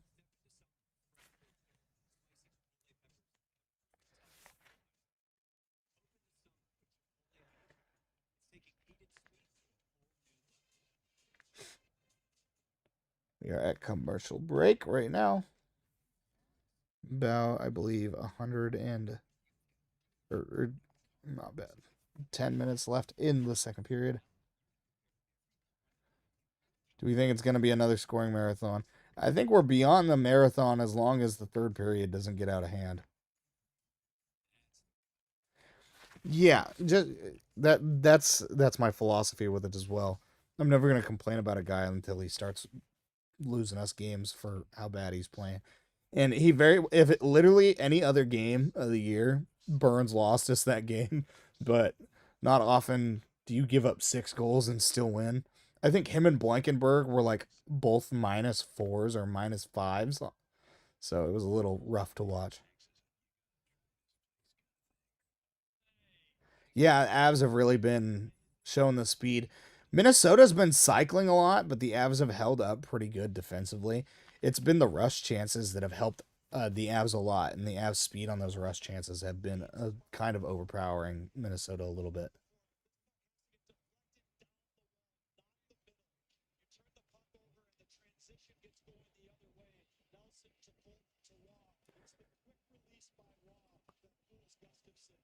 He's this year's Bork. Yeah, I think someone said that in the last game. I always love having an older guy to fight for. Even though EJ wasn't that old when we won the cup, it felt like we've got to win this cup for Eric Johnson or he's going to retire without one. But we got it.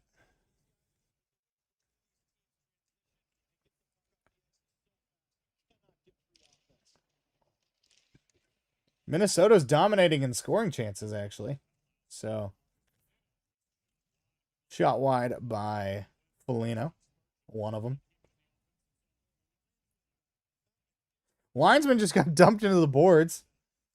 A little bit of a revenge hit. I don't know if Colton has any anger pent up towards a linesman for any reason. Puck is dumped in deep by the Avs. Power play coming for the Avs, it looks like. Ryan Hartman got a trip. I didn't personally see it, but 9:08 remaining.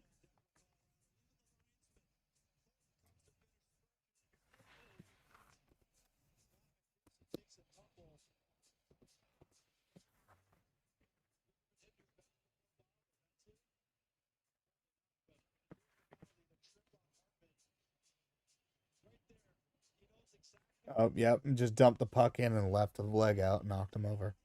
That'll do it.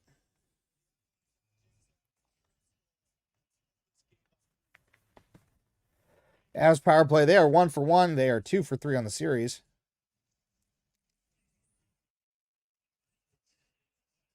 And Minnesota, of course, gets the clear to start because the Avs cannot win a face-off when they have the man advantage. MacKinnon gets the puck to Makar, who has it up top. Feeds it out to Kadri. Back to Makar up top. And now the Avs are finally set up.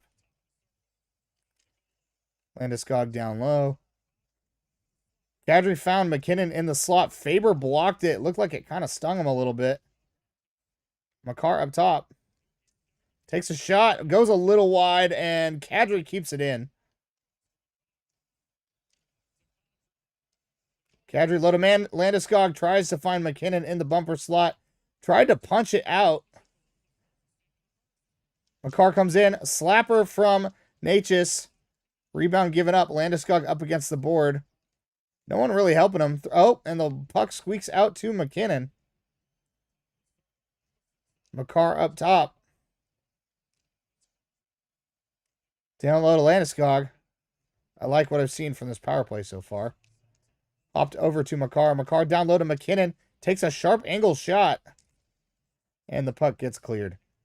Second unit looks like they'll get on the ice. Not too shabby. Yeah, first series in a few years. Feel like we are the bigger team. I like Gerard, but damn, Kulak is a hold. Yeah, Kulak really is holding on strong.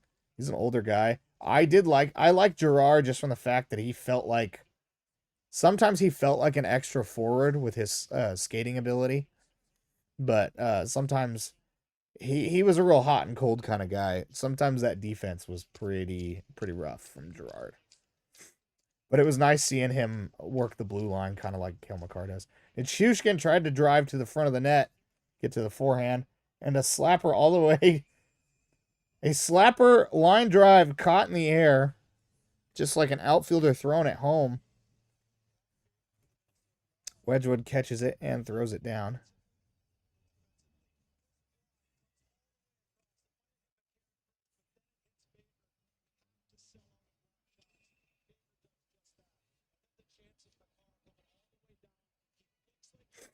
So, Avs power play is killed off.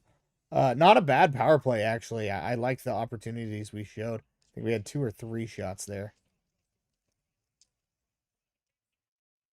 Kaprizov almost created something there for Minnesota. Puck squirts out to the slot.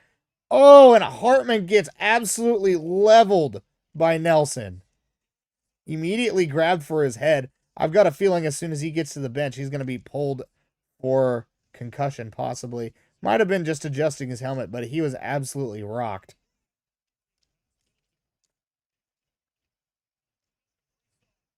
Kaprizov shot from the top, missed wide, and Wedgwood recovered.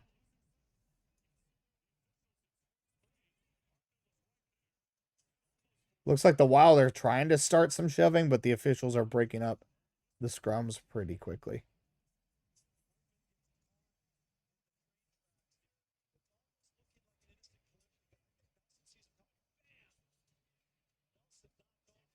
Nelson absolutely laid out Hartman. Stick flies out of his hands.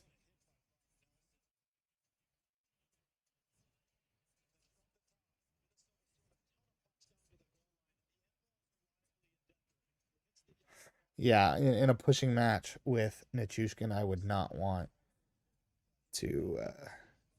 I wouldn't want to be on the receiving end of that. Hartman looks like Zach Galifianakis. I haven't fully seen his face, but like the hair reminds me of The Hangover, so.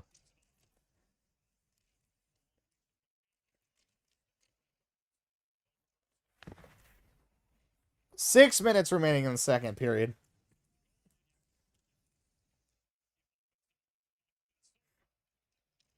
Puck flipped out. Parker Kelly gets it.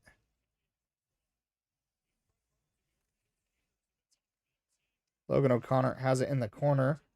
Flings it around the net to Drury. And now it's sent back down low. Reverse hit. And as recover at center ice.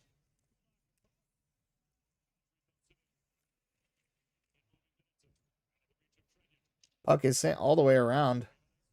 Icing called on Minnesota. 5:25 in the second period.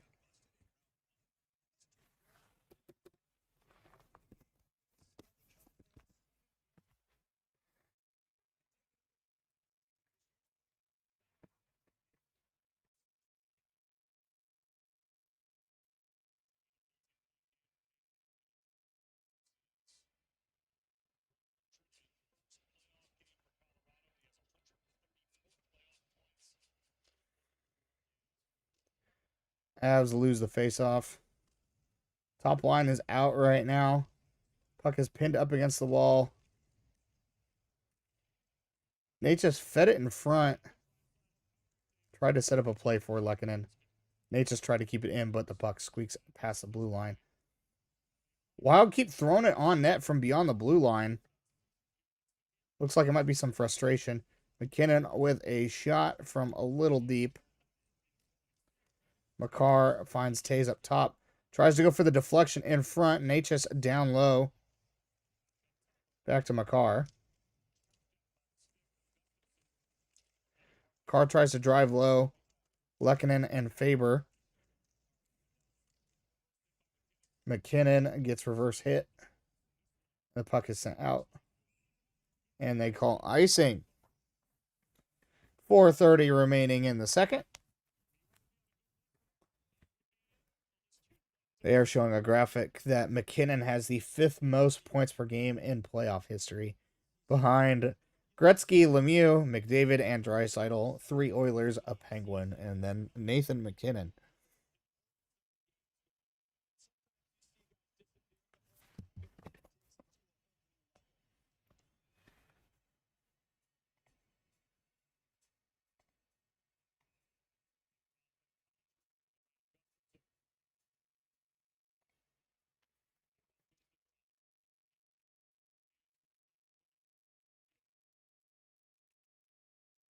Oh, absolutely laid out was a Minnesota Wild player. I couldn't tell who it was. He was laid out by Ross Colton.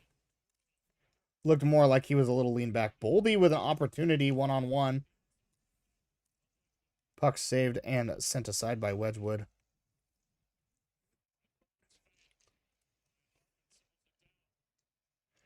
Brent Burns caught the puck and thrown out by Malinsky. Goal here for the good guys would be a backbreaker. Yeah, it sure would. Going into the locker room down 3 would be big.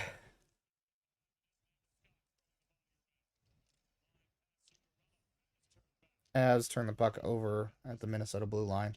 Minnesota shoots it in. Finds Hartman far side. Tries to chip it to the middle. But instead finds Landeskog. And Nichushkin unable to handle the pass as Minnesota recovers. Kaprizov down below the net. Met with Kulak and Makar. Landeskog up against the wall. Tries to feed it out. Finds a Minnesota guy. Kind of shooting the slot. It was Hartman. Saved by Wedgwood and kicked out. Minnesota's been cycling again. Kaprizov has the ball, or the puck down low with the ball. Boldy scarier than Hughes, in my opinion. I'd say this game he has been for sure. I know Hughes had a goal and 2 assists in the last one. He was, I wouldn't say he was scary in the last one was Hughes, but he was definitely a lot more prominent in the last game. But yeah, Boldy's shown up a lot more this game. Foligno gets absolutely buried into the boards. And Blankenberg flicks it on or into the zone. Drury finds the puck, centers it, almost found a guy. The puck unable to control it was Logan O'Connor. Turned over. Parker Kelly with it up at top. Drury gets it again. And they send it in deep.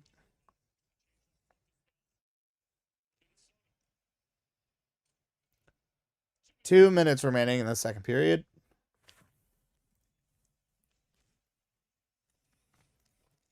Imagine if hockey was like football, and as soon as you got to like the 2-minute mark, the game would just stop. Everyone takes a break.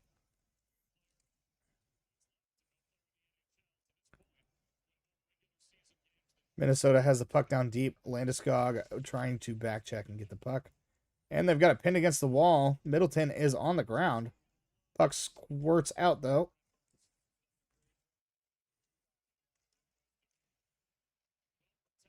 That's a interesting. It looks like what might have been possibly an offsides. Keep an eye out for that.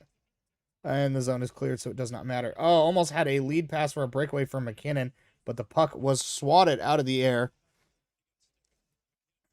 Opportunity missed right there. think if Necas was able to get a little bit more power on that pass, might have been able to see something.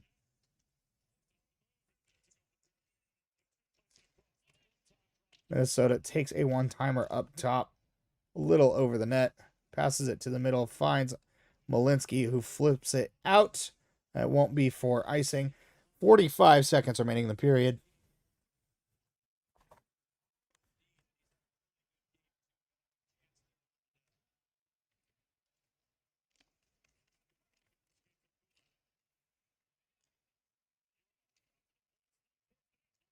Shot on net, deflected right into Wedgwood. Wedgwood able to cover up. 27 seconds left. A little bit of pushing and shoving. Nothing crazy. Nichushkin and Landeskog are on the ice, so you knew something was going to happen.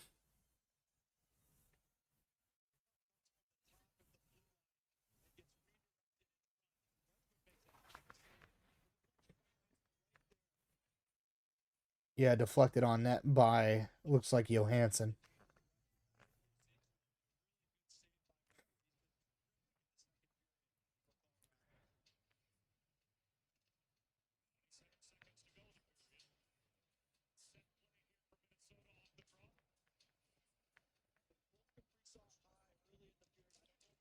Thirty seconds left in the period. Puck is flipped out by Malinsky. Faber tried to glove it down. Quinn Hughes trying to skate the puck up. Landeskog with the great forecheck. But Hughes kind of fell on his stick. He was unable to recover, and Gustafsson was able to kick it out. Landeskog has absolutely been hounding people, and Kaprizov just shoves him down from behind right at the end of the period. But the Avs are up 3-1 after 2.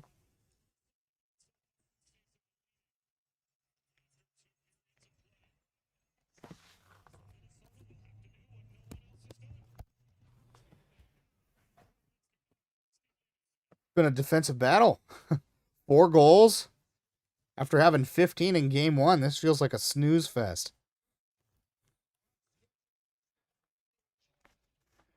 All right, so what does everyone think of the game so far? I think Avs look pretty good defensively. Other than the one breakaway they gave up in the first period, nothing has been really too scary. I feel like that breakaway and the power play are the only real moments that Minnesota has looked real dangerous.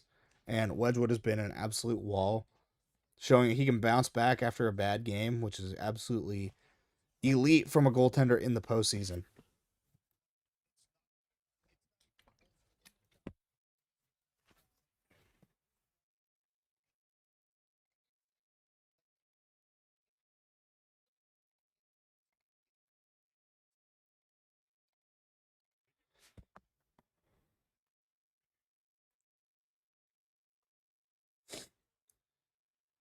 Hopefully the Avs can come out in the third period, keep the wagon rolling.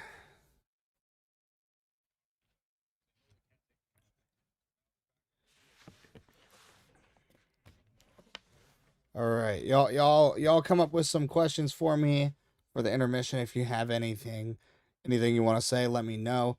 I will be right back.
And we're back.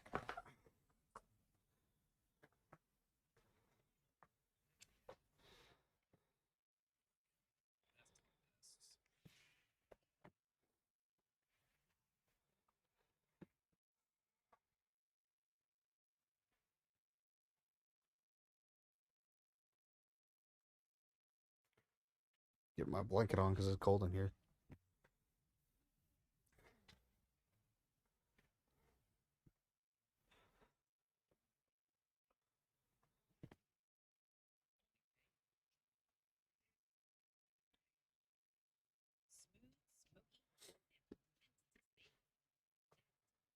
Oh.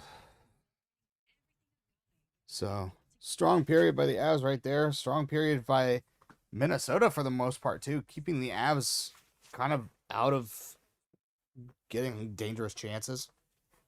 Minnesota had a couple chances, a couple rushes. Supposedly, they've had the better rush chance or the better scoring chances this game, but the Avs have looked a lot more dangerous.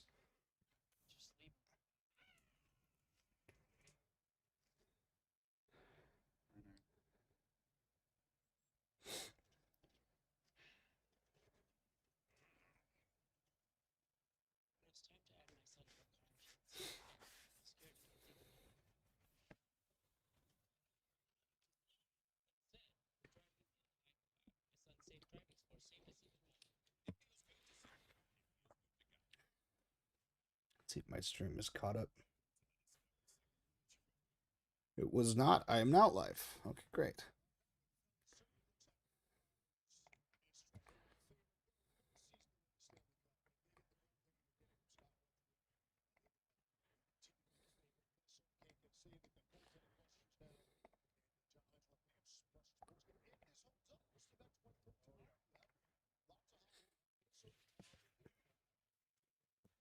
Well, I'm glad the one guy that I said needed to get on the score sheet finally got on there. Now we need Parker Kelly and uh, Parker Kelly and who was the other one? Brent Burns. Brent Burns needs to get on the score sheet as well.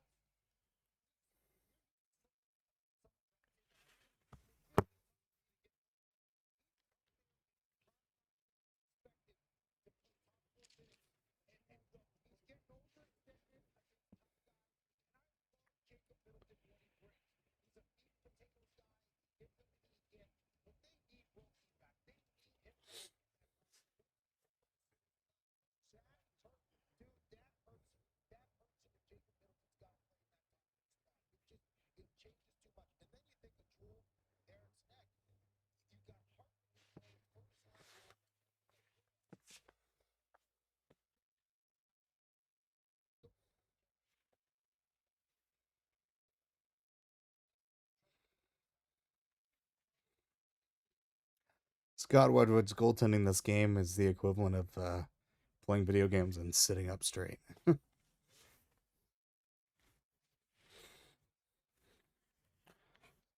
Welcome in, those of you that haven't been here before. Welcome to Avalanche Digest. I'm Kopeland Jones, one of the newest channel hosts. We make content following the rumors, updates, and daily life of the Colorado Avalanche. Please check out our videos and subscribe if you feel like it. We're watching along on the game right here. We're currently in intermission, so if you have any questions for me, feel free to ask in the chat. Feel free to go nuts in the chat. Do whatever you want in the chat, just as long as it doesn't have to be deleted.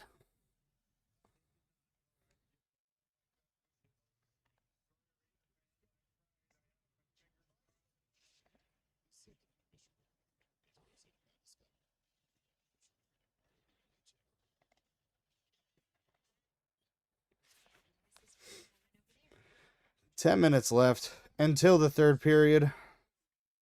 Hopefully the boys come out and show up just like they did in the second. Strong on the defense. I'm really looking forward to getting Josh Manson back. Once we get Josh Manson back, I feel like this defense is going to really solidify. The way the defense has looked last couple of games hasn't been great. And I think that's mostly due to the fact that these lines are kind of mixed up a little bit with the fact that he's injured. Alvin Grandison, Northern British Columbia, Canada. I think you are the second farthest viewer I've ever had. I had someone from Czech Republic in one video. I don't know if I've gotten any more north of the pond friends in the stream, but nice to have all you. I've always wanted to go to Canada. What are the best places in Canada?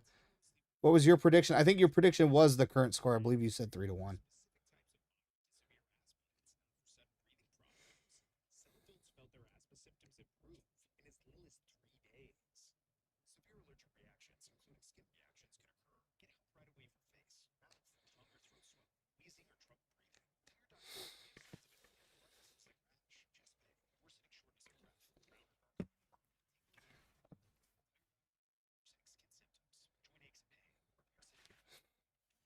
So if everything stands as it is, Alvin, you will be correct on your prediction. If any of my Canadian friends in the chat have any recommendations, I do eventually want to go to Canada. I just don't know what to do or where to go. So, what are the best places to go in Canada?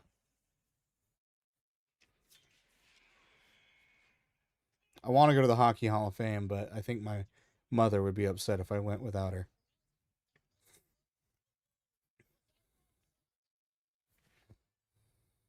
Not far from Alaska. I also want to go to Alaska too. I've heard it's beautiful over there.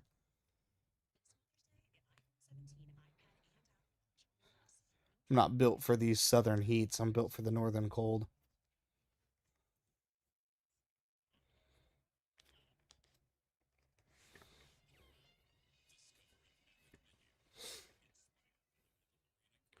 What do I want to do? Honestly, I don't know. I could do a little bit of everything. Yeah. That's my mom in the chat saying I'm correct about if I went to Hockey Hall of Fame without her. I don't know. It just is there any attractions in Canada that are really like amazing to go to? I can do hunting, fishing, camping, anything really. I'm just looking for any sort of activity out there that looks like it'd be fun to do. Any sort of attraction, sightseeing, whatever. I mean, I'm from Colorado, so I love a good mountain view.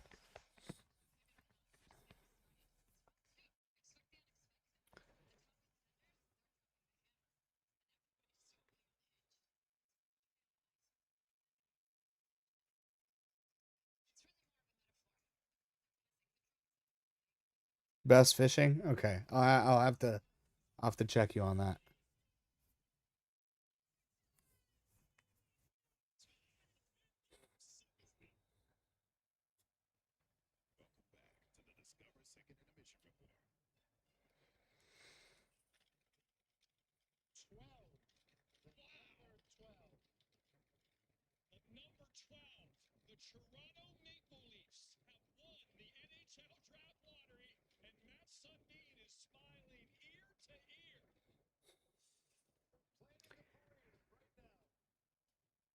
Oh, they announced the Calder Memorial Trophy candidates: Ivan Demidov, Matthew Schaefer, and Bennett Seneke.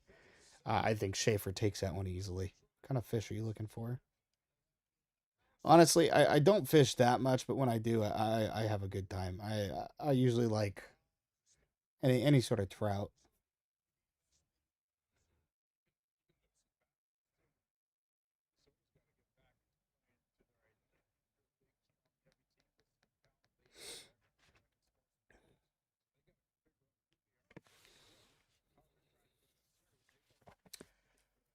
Five minutes left until the start of the third period.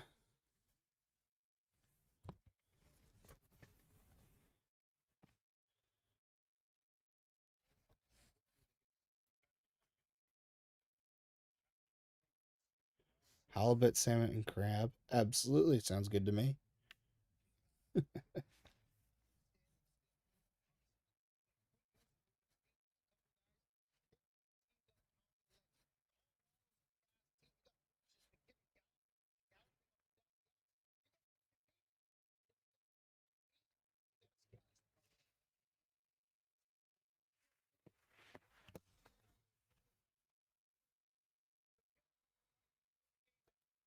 Oh, looks like one more commercial break until we are back in business.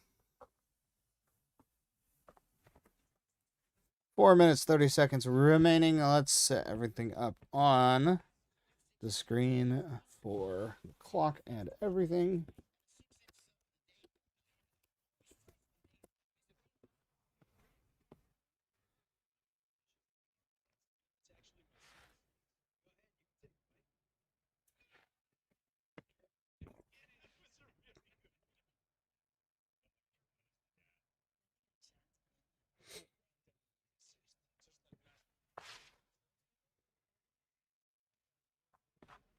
I'm watching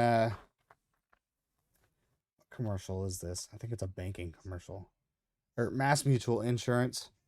If any of you are familiar with the commercial, it has Mikko Rantanen in it. That really breaks my heart seeing that man as a Dallas Star. When I saw they went to Carolina, I was like, oh, yay, at least he's on a team that I can actually root for. And then he went to Dallas, and then he started playing like an absolute buffoon. Getting penalties, getting fines. I mean, I know he wasn't always the nicest guy in Colorado, but feels like he's really adapted to Jamie Benn's captaincy. Prawns or whatever you call them, shrimps. Yeah, I know. Us in the States call things weird things. Green isn't his color. Yeah, no. Seeing him in green makes me want to audibly gag every time I see it. Mikko Rantanen deserves to wear better colors than that. But I guess if he's going to start playing like a Dallas Star, then maybe he deserves to be there. And just like the Dallas Stars, maybe he deserves to get knocked out in the playoffs and not win the cup anymore.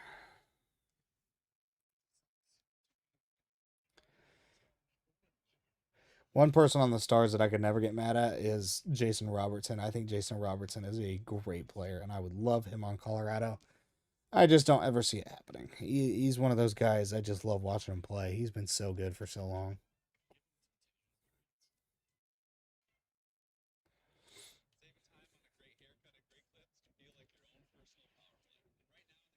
See, not just EJ being on the ESPN broadcast has been amazing, but so is TJ Oshie. TJ Oshie has been great on any sports or any hockey broadcast. I know he did the commentating for some of the Olympics, and that was pretty fun to watch. He literally is the Olympics guy. I mean, he was one of the best Olympic hockey players ever.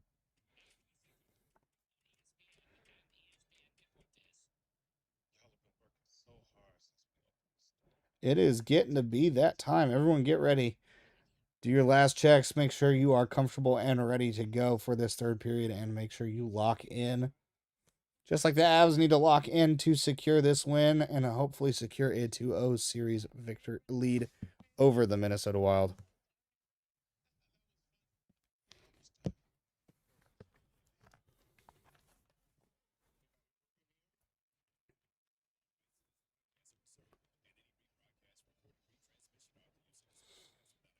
Goals in the game are from Martin Necas, Gabe Landeskog, and Nick Waugh for the Avalanche, and Kirill Kaprizov for the Wild.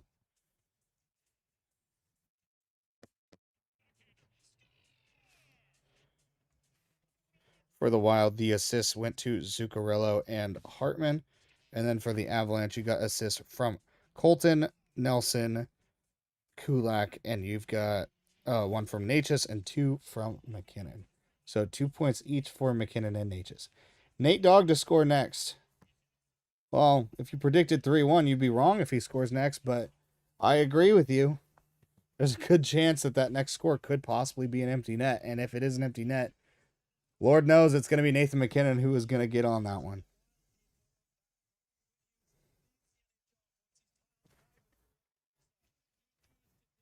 Like to see the Avs possess the puck a little bit this period. They've let Minnesota kind of control the game. Other than the fact that the Avs are winning, the Minnesota has really cycled through around them a lot. How good of a pickup has Waugh been? He's been really good. Waugh has been absolutely phenomenal. I mean, if you look at his numbers when he was in Toronto versus when he was here, I think he had 4 or 5 goals in Toronto through 60 games. And then with the Avs through like 20 games, he had 5 goals as well. I think that was his 6th one with us. So he has surpassed his goal total production with the Avs than he did with Toronto.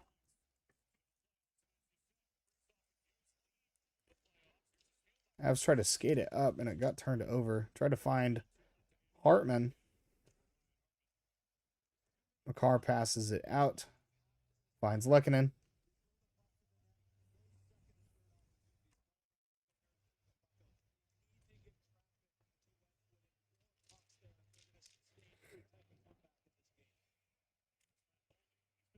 Minnesota has the puck in the Avalanche zone.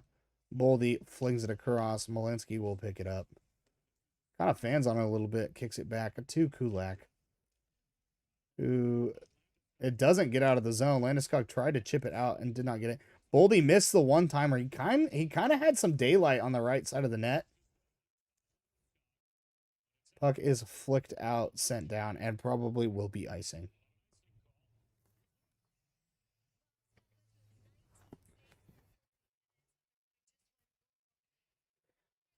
I think what we gave up for Nick Waugh was not great, but I feel like we gave a little too much for Nick Waugh, but ultimately with the way that he has performed, I can't be completely upset. I feel like if I had to grade that trade on A through F scale, I'd probably give it like a B minus. Pretty good. I mean, and depth wins you games in the playoffs, and he's definitely been depth. And heck, he's even won us a game in the playoffs. He had that overtime winner against LA in game 2. Turnover, Kadri has the puck in our zone. Finds Blankenberg up top. It takes kind of a half-effort slapper from the top of the zone. Caught by Gustafsson. Puck is bouncing. Yeah, puck is bouncing. Don't love to see that.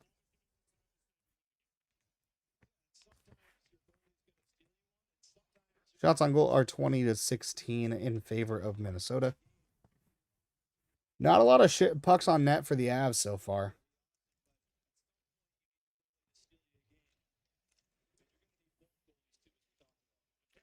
Minnesota finds a guy wide open in front of the net, but Wedgwood makes the save.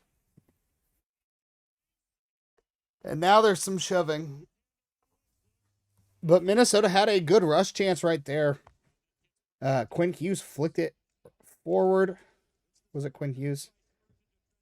No, it looked like it was Spurgeon. But finds the guy up front. Or it was McCarron. There it is. And tries to flick it through Wedgwood, unable to get it.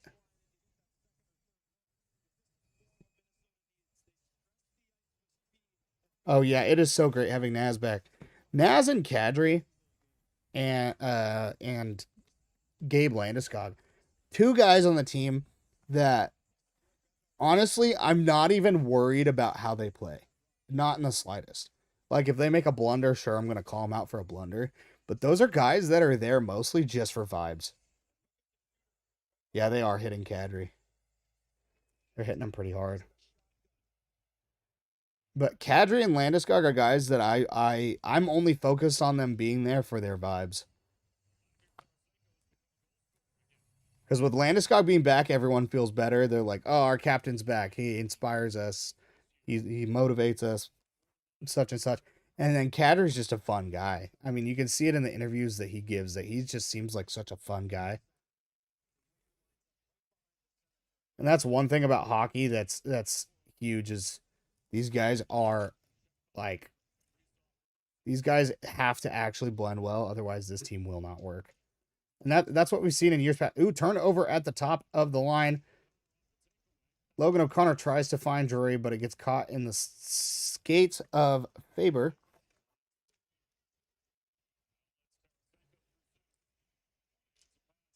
Faber passed it forward. McCarron gets the puck after shoving Tays. The puck was bouncing in the air. Puck is swung around to Lehkonen.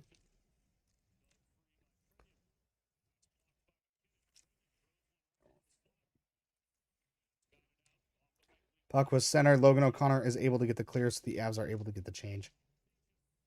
Necas gets the puck. Feeds it around. Throws it in is Taze.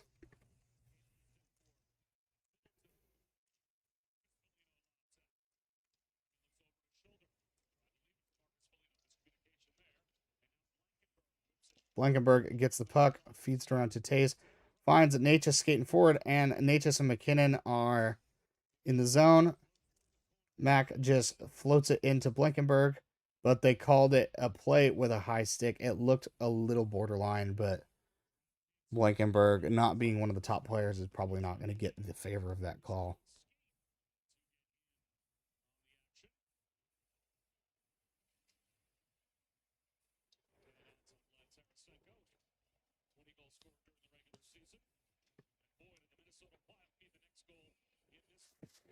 Avs now face off just outside the zone. Minnesota takes control.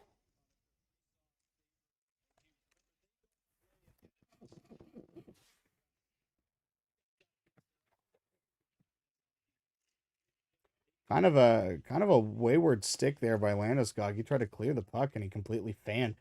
Lost a grip on one of the lost his grip on one hand. Kind of sent the stick flying. It was almost a dangerous high sticking play. Kaprizov swerving around in the slot. Landeskog up against the boards.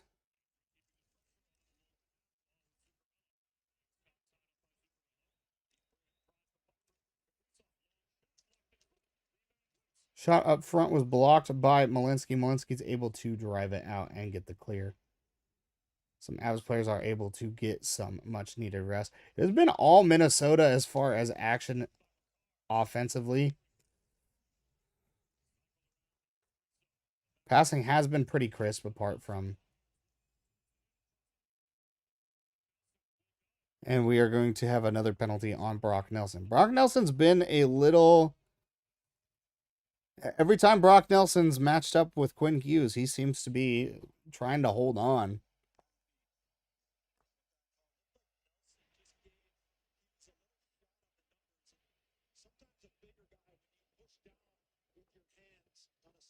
Hughes goes down just a little bit easy, but it happens sometimes. It looks like he was at a rough angle, but.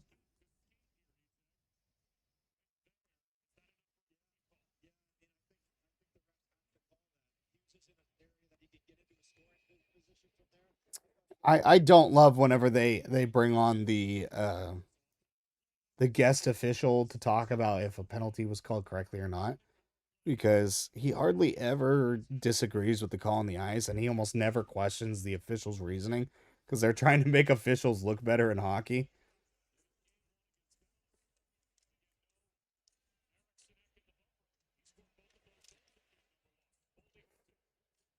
Quinn Hughes has the puck on at the top of the zone. Boldy now at the corner. Boldy with a slap pass, kind of went wide, fanned on it just a little bit. Parker Kelly up top, kind of mirroring Hughes. Hartman just kind of falling down. Wedgwood with the glove save. Minute 28 remaining in the period. Yeah, that was a weak call.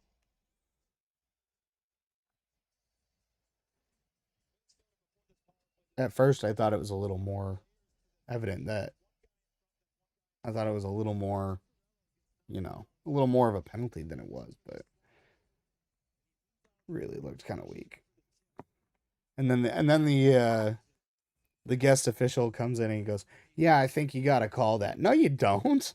He fell down from a little bump. There's been more than 2 to 3 times that sort of force used in a lot of dumps this whole game alone. Hartman kind of with a pseudo breakaway, but Taze is able to catch up. Save by Wedgwood on the shot from Zuccarello. Yeah, Zuccarello. Kaprizov absolutely getting bodied right there by Burns, and it looks like Burns is gonna go. We might see a 5-on-3.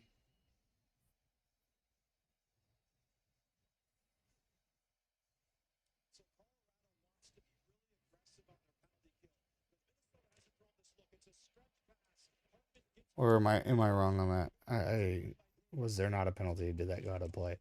I couldn't tell. Oh, hand pass. That's what it was. I thought they called a penalty right there.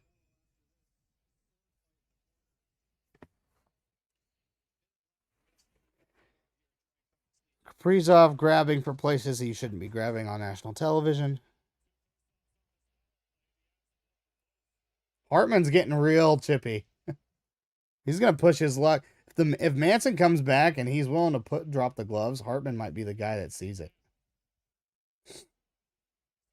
Less than a minute left in the power play. When Hughes dumps to Boldy for the entrance. Finds Kaprizov. And Minnesota is set up. Zuccarello up top. Takes a shot. Deflected wide. Zuccarello down low to Hartman. Went across to Kaprizov. It looks like Lehkonen got a stick on it. And everyone's throwing hands. Oh, an official just got punched by Parker Kelly. And a wild player just went down. That's Boldy.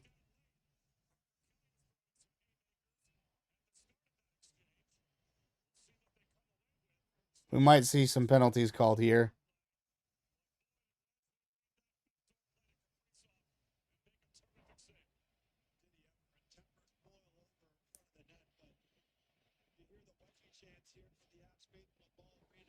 Let's see exactly what just happened. Puck went across. Kaprizov had the shot. That was fully saved by Wedgwood, it looks like. Let's see one more time. Yeah. Wedgwood completely stops it. Gets on top of it. I don't even see what started it. It's Boldy and Kelly going at it.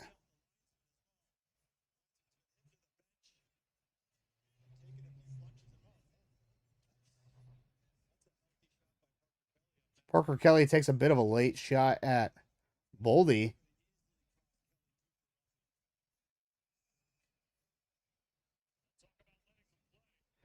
Looks like there's not going to be... Yeah, ref took a good shot there. And Minnesota is getting frustrated.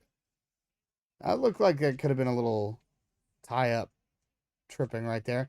But no penalties called there, surprisingly enough. I'm surprised they didn't make like matching minors or anything right there.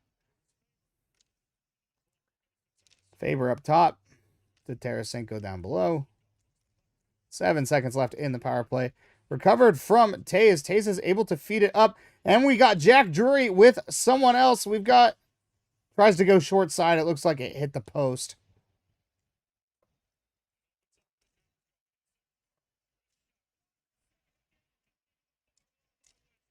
Now we've got Nelson with MacKinnon. Haven't seen this combo since the middle of the season.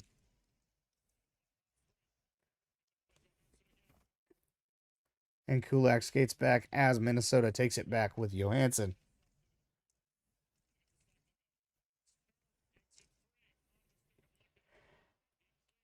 And Lehkonen gets a clear. And they called icing. 13 minutes left in the third period.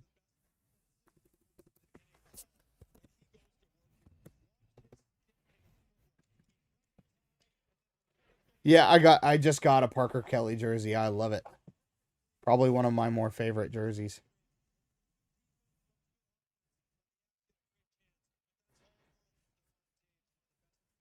The whale that is Parker Kelly. 20 goal scorer Parker Kelly. Got to put some respect on his name.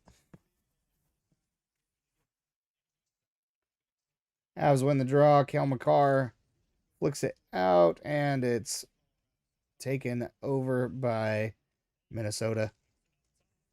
Quinn Hughes spins up top. Deflection in front. Broken stick. MacKinnon against Hughes right here. Tried to go for the spin to the backhand shot. Not able to get anything going. Oh, and there is a trip being called. So the Avs will be going to the power play.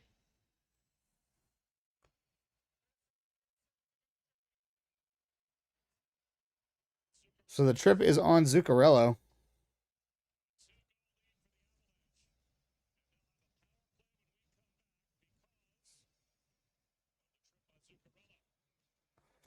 All right. Avs going on a power play after we get back from commercial break. That's really surprising to me that Parker Kelly got away with not going to the box there. Pop Boldy late and pop the official.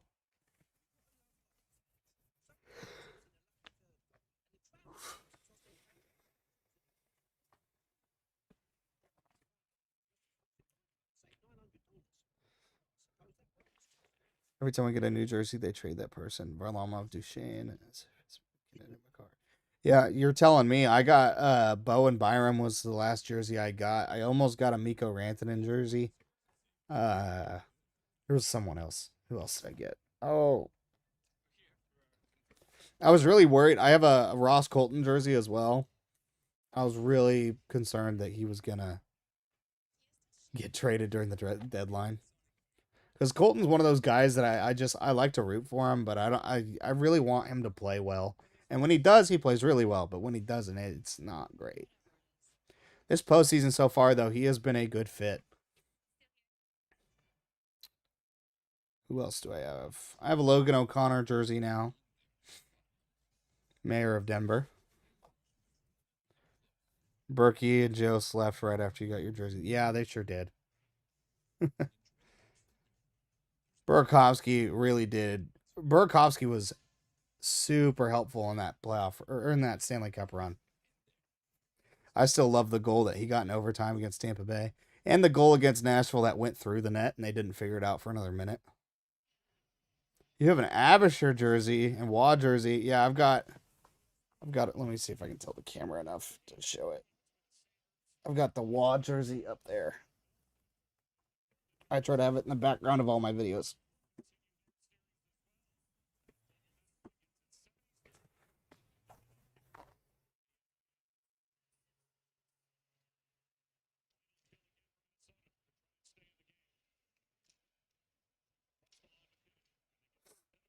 Avs have come back from the commercial break. We are on the power play.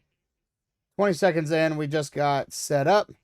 Necas has a down low playing catch with Makar. Necas with a one-timer, and it goes wide and out of play. So the faceoff will stay in the zone. Just a little.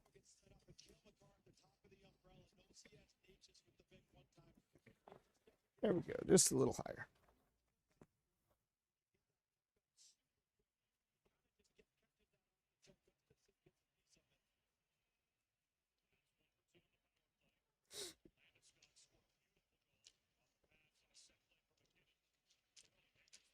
Try to go for a deflection in front with MacKinnon. Unable to get it past Gustafsson. Makar up top to Kadri on the outside. Kadri finds Landeskog down low. Back to Kadri. MacKinnon in the bumper takes a slapper, and it looked like it was sort of blocked. It was either a block or a save, but nonetheless, it is not in the net. Avs have the puck trying to get the breakout going again. MacKinnon has the puck, skating it in, finds Makar. Feeds it out to Kadri.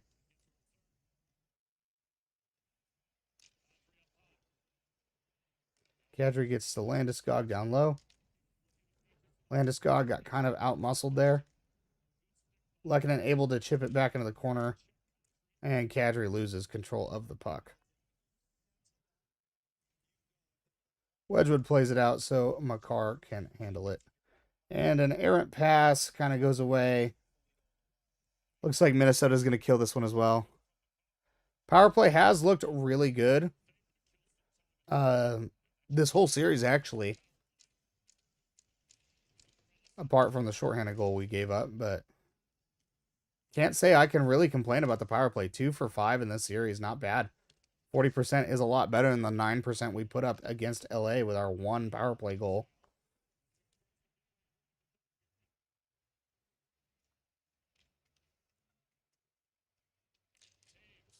Taves flicks the puck down deep. 10 minutes remaining in the third period.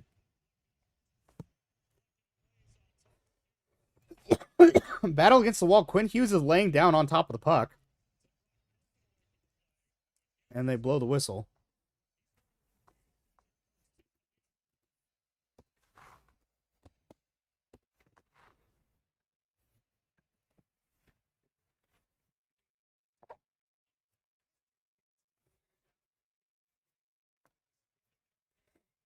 .10:05 remaining. 3-1 Avs over the Wild. Avs are getting outshot right now. I believe the shots on goal are 27-19. They're not showing it on the board right now. But Avs are getting outshot and outchanced right now, but they're just showing up and playing good defense.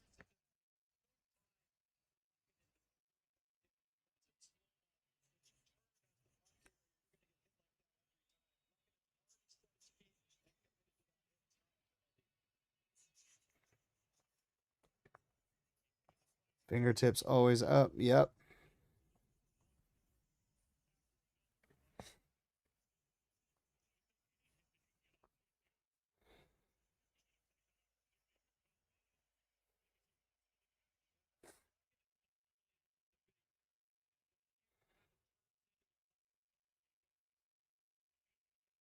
MacKinnon loses the faceoff, and Faber skates it out.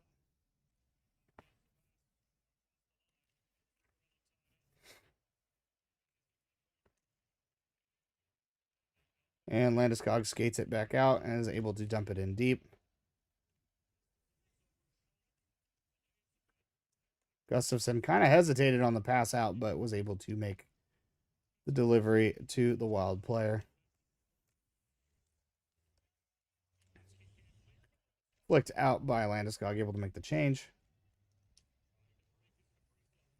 Tried to find Kaprizov on a breakaway, but the defense was able to recover. Dangerous pass into the slot and tipped into the corner.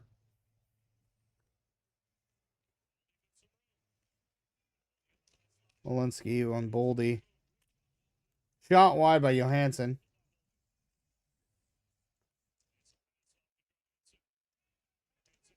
Johansson skating around. Shoved into the boards by Devin Tays.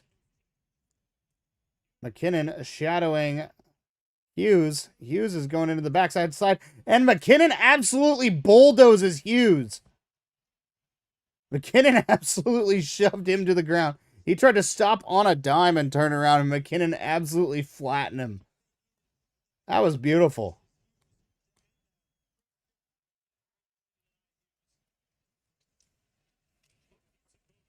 Wedgwood plays it a little late. Kelly finds Landeskog. Landeskog tries to get it to O'Connor. Or Kadri tries to get it to O'Connor. Sorry about that. Oh, Kadri just gets hit up high. Oh, he is down.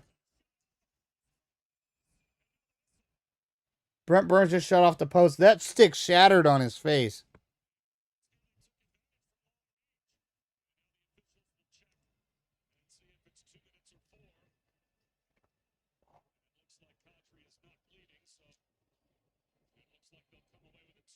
And leave it to Kadri to get hit get cross-checked kind of in the face.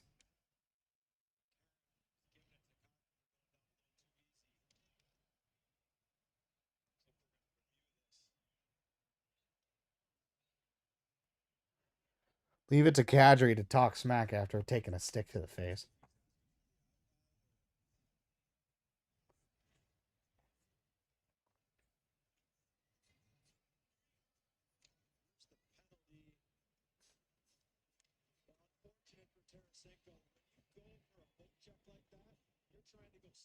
Yeah, just taking the blade of the stick to your teeth.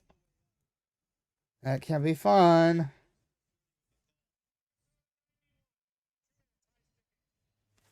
So the Avs are on their fourth power play of the game.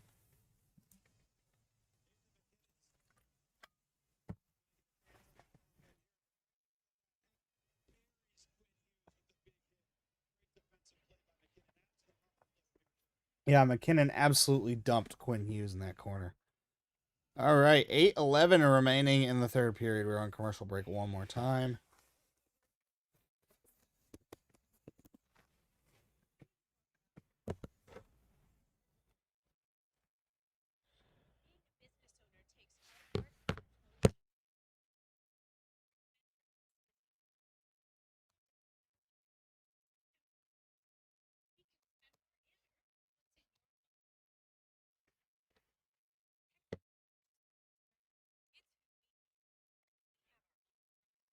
Yeah, they really do want to lower our power play percentage.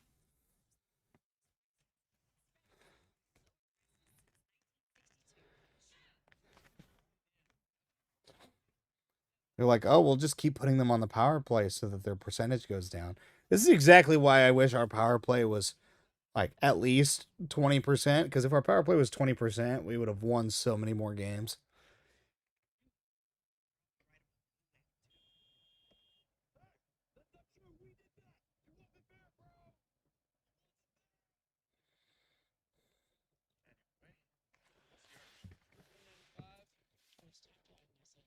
Yeah, I know. Got to have one flaw on this wagon.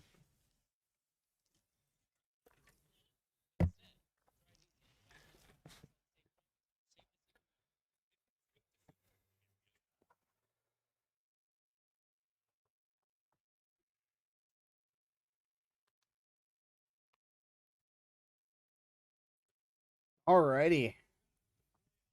Power play about to start. Avs could really put it away here with a goal.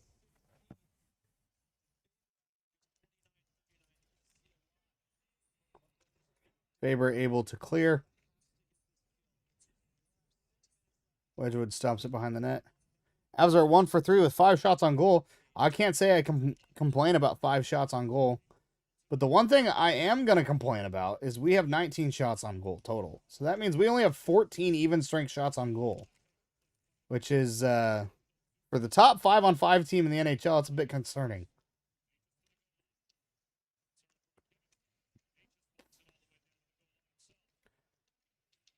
Necas with the puck down low. Finds MacKinnon. Landeskog in the slot, and he goes just high. Puck squeaks out. Landeskog tried to wheel it around to Kadri. Kadri was just a bit out of position, and it goes all the way down to Wedgwood.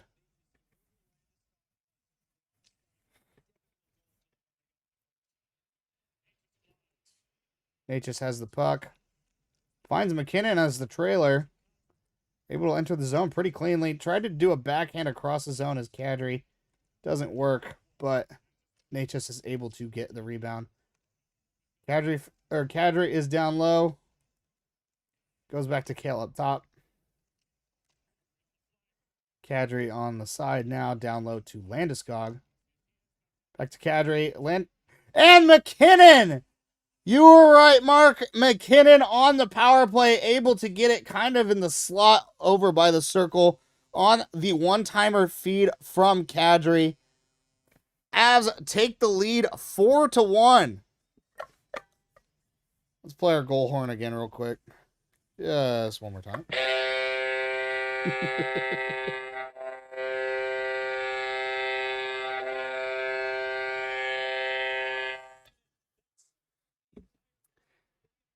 Mark called it. Thank you, Mark. Everyone say thank you to Mark for calling it. 4-1 Avs. Power play goals. So that power play percentage is actually going to go up. So 2 for 4 on the power play. 50% today. 50% yesterday. That was just a clean beat. 6:40 remaining in the third period.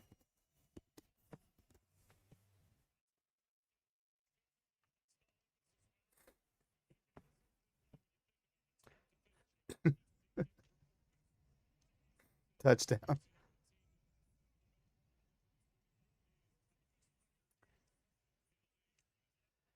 Honestly, I don't entirely. I'm guessing it's because of the Minnesota Timberwolves series as to why the Avs have a like 3.5, 4 day break between this game and the next one.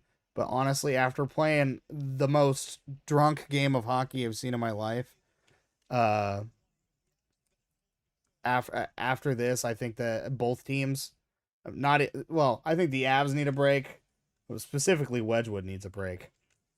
But I feel like this series might even out and be a lot more balanced after 3 to 4 days off.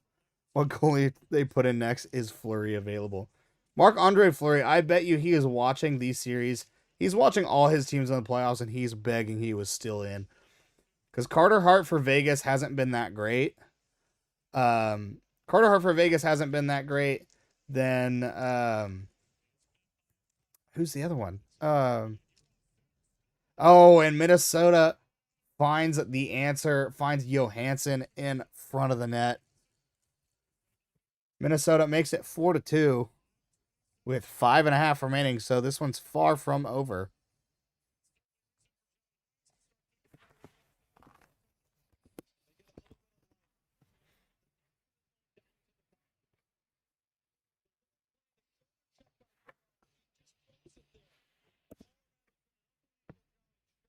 Wedgwood wasn't entirely aware that the goal actually went in the net as the puck ended up on the crease. Kind of fanned on the shot a little bit, but he fanned on it just enough to get it over the shoulder. Yurov finds Johansson. Yeah, I feel like they only want to score right after ours, so we can't celebrate too much. Yeah, Aiden Hill. And then Gustafson over here on the Wild, and who's the Pittsburgh goalie? Jari or something like that, or I don't even remember who the Pittsburgh goalie is.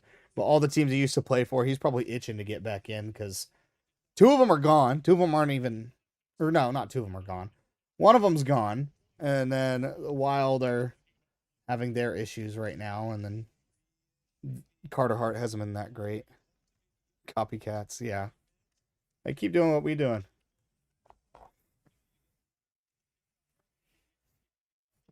So another blown opportunity, as long as we always score first. It's as long as we always score more. Scoring first doesn't matter if they keep tying us, but the fact that we've got double their score is what's keeping us in the lead right now.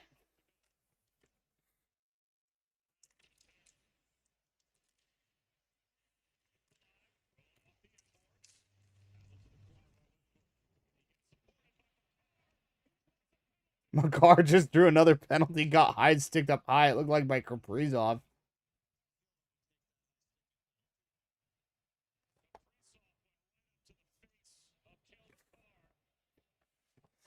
Well, the Avs are back on the power play. Cross-checking here. So this is going to put the Avs, this is going to put the game to 2.5 minutes left after this power play. 2.5 minutes for Minnesota to answer, as long as the Avs can keep this power play for the full 2 minutes. Yeah, it really doesn't matter as long as we win. 1-0, 10-2.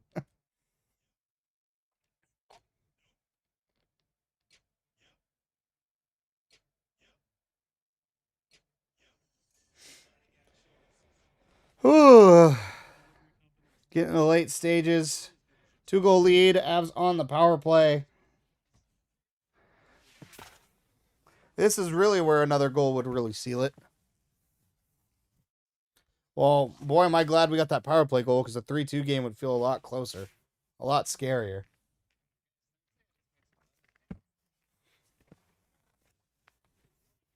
Gotta watch it. Yeah. Okay. I'll check it out.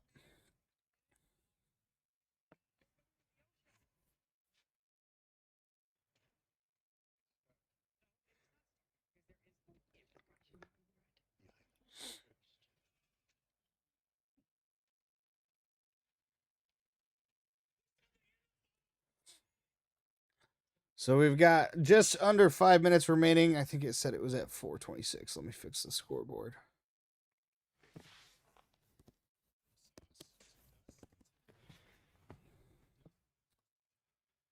Just under 5 minutes left in the game. Avs to close out this one, hopefully. Wedgwood's been pretty good this time around. I knew that last game was a bit fluky, so it's nice to see him actually able to make the saves that we know that he can.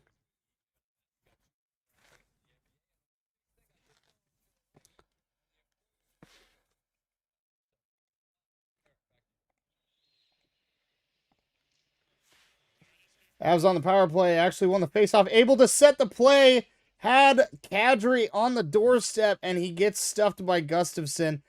Kadri just kind of doesn't have that tap power, I guess you could say, whenever it comes to his shots. He's got to kind of gather it a little bit. Necas skates the puck in and tries to feed it to Landeskog, but loses it. Foligno flicks it forward, or that's McCarron. Now Foligno with it on the boards. Avs get it out. MacKinnon spins around to reset. Finds Necas.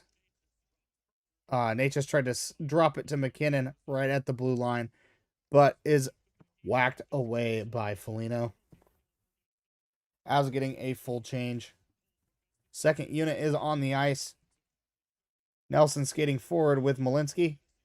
Malinsky dumps it into himself, whips it around to Lehkonen, who dumps it back around to Malinsky, who dumps it back around to Nichushkin. Nichushkin down low to Lehkonen, up top to Tays.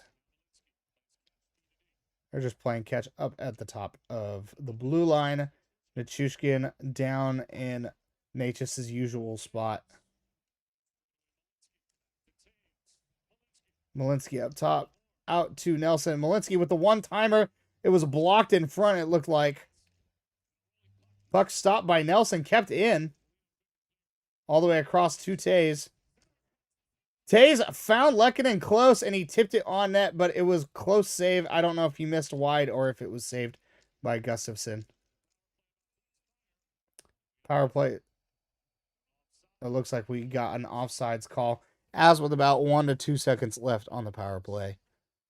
2 minutes, 26 seconds, or 2 minutes, 28 seconds remaining.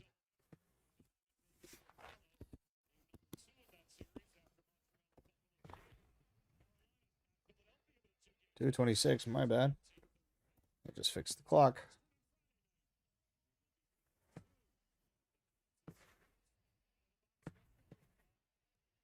And Minnesota just sends the puck all the way down. That should be... I guess that's not icing. All right, Minnesota is going to get the face-off in the Avs zone, and we've got an empty net now.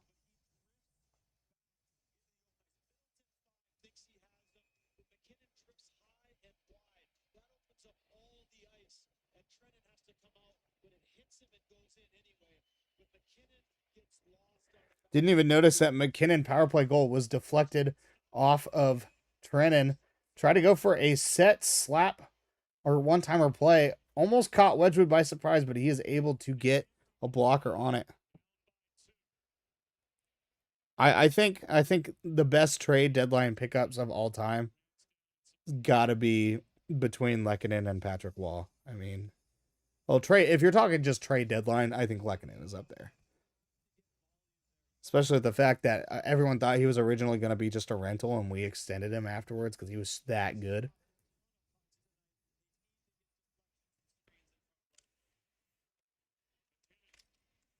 Tays finds MacKinnon. Puck kind of deflects off of 2 players, so it will not be icing. 2 minutes remaining in the period. Empty net for Minnesota. Shots 30 to 22 in favor of Minnesota. Goals are 4 to 2 Avs.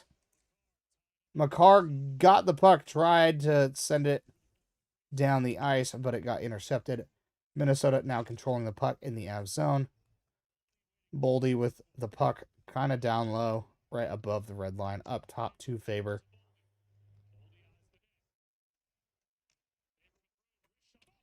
Ooh, shot from Faber up top goes off the post.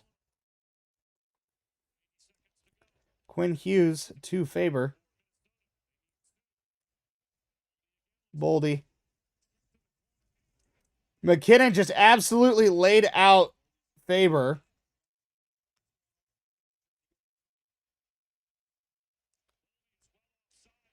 Boldy's still down. MacKinnon's been laying out the top players on the Wild. Lehkonen flicks the puck out, able to clear it, and there's an icing.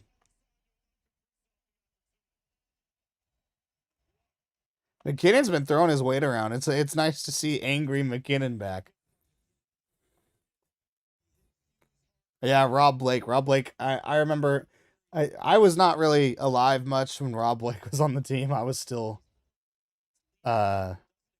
wasn't really born yet. I was born in 03, so I'm a youngin'. But I do remember in Rob Blake in NHL Hits 2002 or 4. I don't remember the NHL Hits game on the GameCube, and that was my favorite guy to use and always get into fights with. Yeah, MacKinnon villain arc. I feel like MacKinnon basically is a villain sometimes. And it's kind of okay to have that mentality.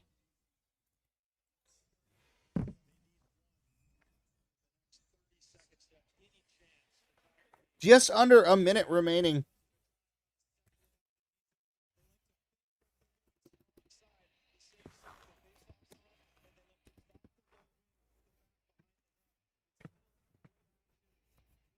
Be born earlier next time. I'll try my best.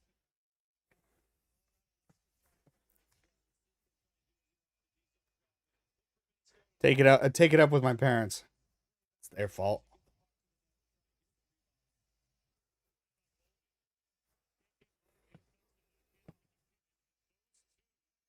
Yes, MacKinnon's our villain. I'm sure this is how Stars fans feel about Jamie Benn, but I don't care. Weird little face-off play there. Lehkonen gets a good hit in the corner. Hughes up top. We try to go for a deflection play. Kulak sends it down the ice. Nichushkin able to poke it into the corner.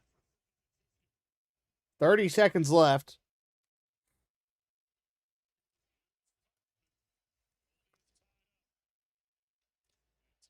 $25. Puck sent around the boards.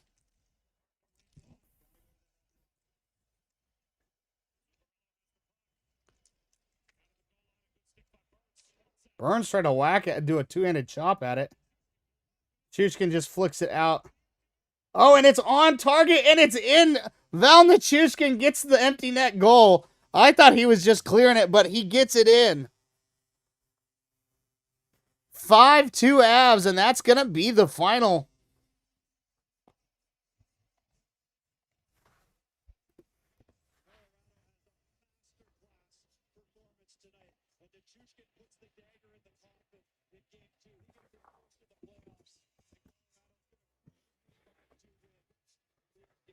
I know there's still 4 seconds on the clock, but I think I'm beyond the ability to jinx this one. Just watching the last face-off here. And that's the game. Avs win game 2, 5-2 against the Minnesota Wild. Better showing by both teams defensively, but the Avs with 14 goals across 2 games. Impressive showing by them.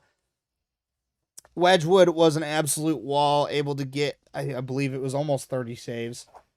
Now to head to Minnesota, we've got a few days off. So, looking to see as recover. We might see Josh Manson back in the next game. Yeah, 14 goals in 2 games. That's impressive. But might see Manson back in the next game. 2-0 series lead heading into Minnesota. Hey, and we are the best road team in the NHL. So let's keep it up. Let's keep it going. Blackwood, happy to see Wedgwood doing good. Glad there's no hard feelings from Blackwood there. They're both great goalies. It's just Wedgwood is on a heater. 2-0 series lead. We match Carolina. So the Avs don't play again until Saturday. We've got a lot of days off until there's hockey again. I personally don't know what I'm going to do with myself, but we'll figure that out in time. One quick bye. Thank you. Minnesota goes back to Wallstedt. I honestly think so too. I think both goalies have given up some of the softest goals I've seen in the postseason. I don't know how they stood up against the Stars. I know the Stars didn't have a lot of shots on goal, but still. But let's go over the score sheet real quick. So for Minnesota, there was assist from Hartman, a goal, or let's go the actual goals this time. So to start, we had Necas scoring, assisted from MacKinnon and Kulak. Then right after, we had Kaprizov from Hartman and Zuccarello. And then we had Landeskog on the power play from MacKinnon and Necas. Nick Waugh from Ross Colton and Nelson. MacKinnon on the power play from Kadri and Landeskog. Johansson from Urov and Hunt. And then Val Nichushkin on the empty net, assisted by Kulak. Stars are power play merchants. Yes, they are. See everybody. See y'all on Saturday. Looking forward to seeing y'all. We'll be back as always. I think it said the game time was 9 p.m., which is ridiculous, by the way. 9 p.m. Eastern, so that's 8 o'clock my time, 7 o'clock for everyone in Colorado time. So that's probably not even bad for y'all, but 8 o'clock my time. So 9 Eastern. See y'all at the next one. Thank you for watching the stream. Look out for the post game. If I'm not doing it, someone else on the channel will post it. Thank you for watching very much, everybody.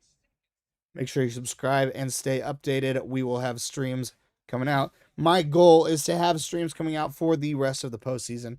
I can't confirm that it will always be me, but I can try and confirm that there were... Oh, you want me to do a 3 stars? Okay. I'll pick a 3 stars. 3 stars for the game. I think our number 1 is going to go to Mr. MacKinnon, who had a goal and 2 assists.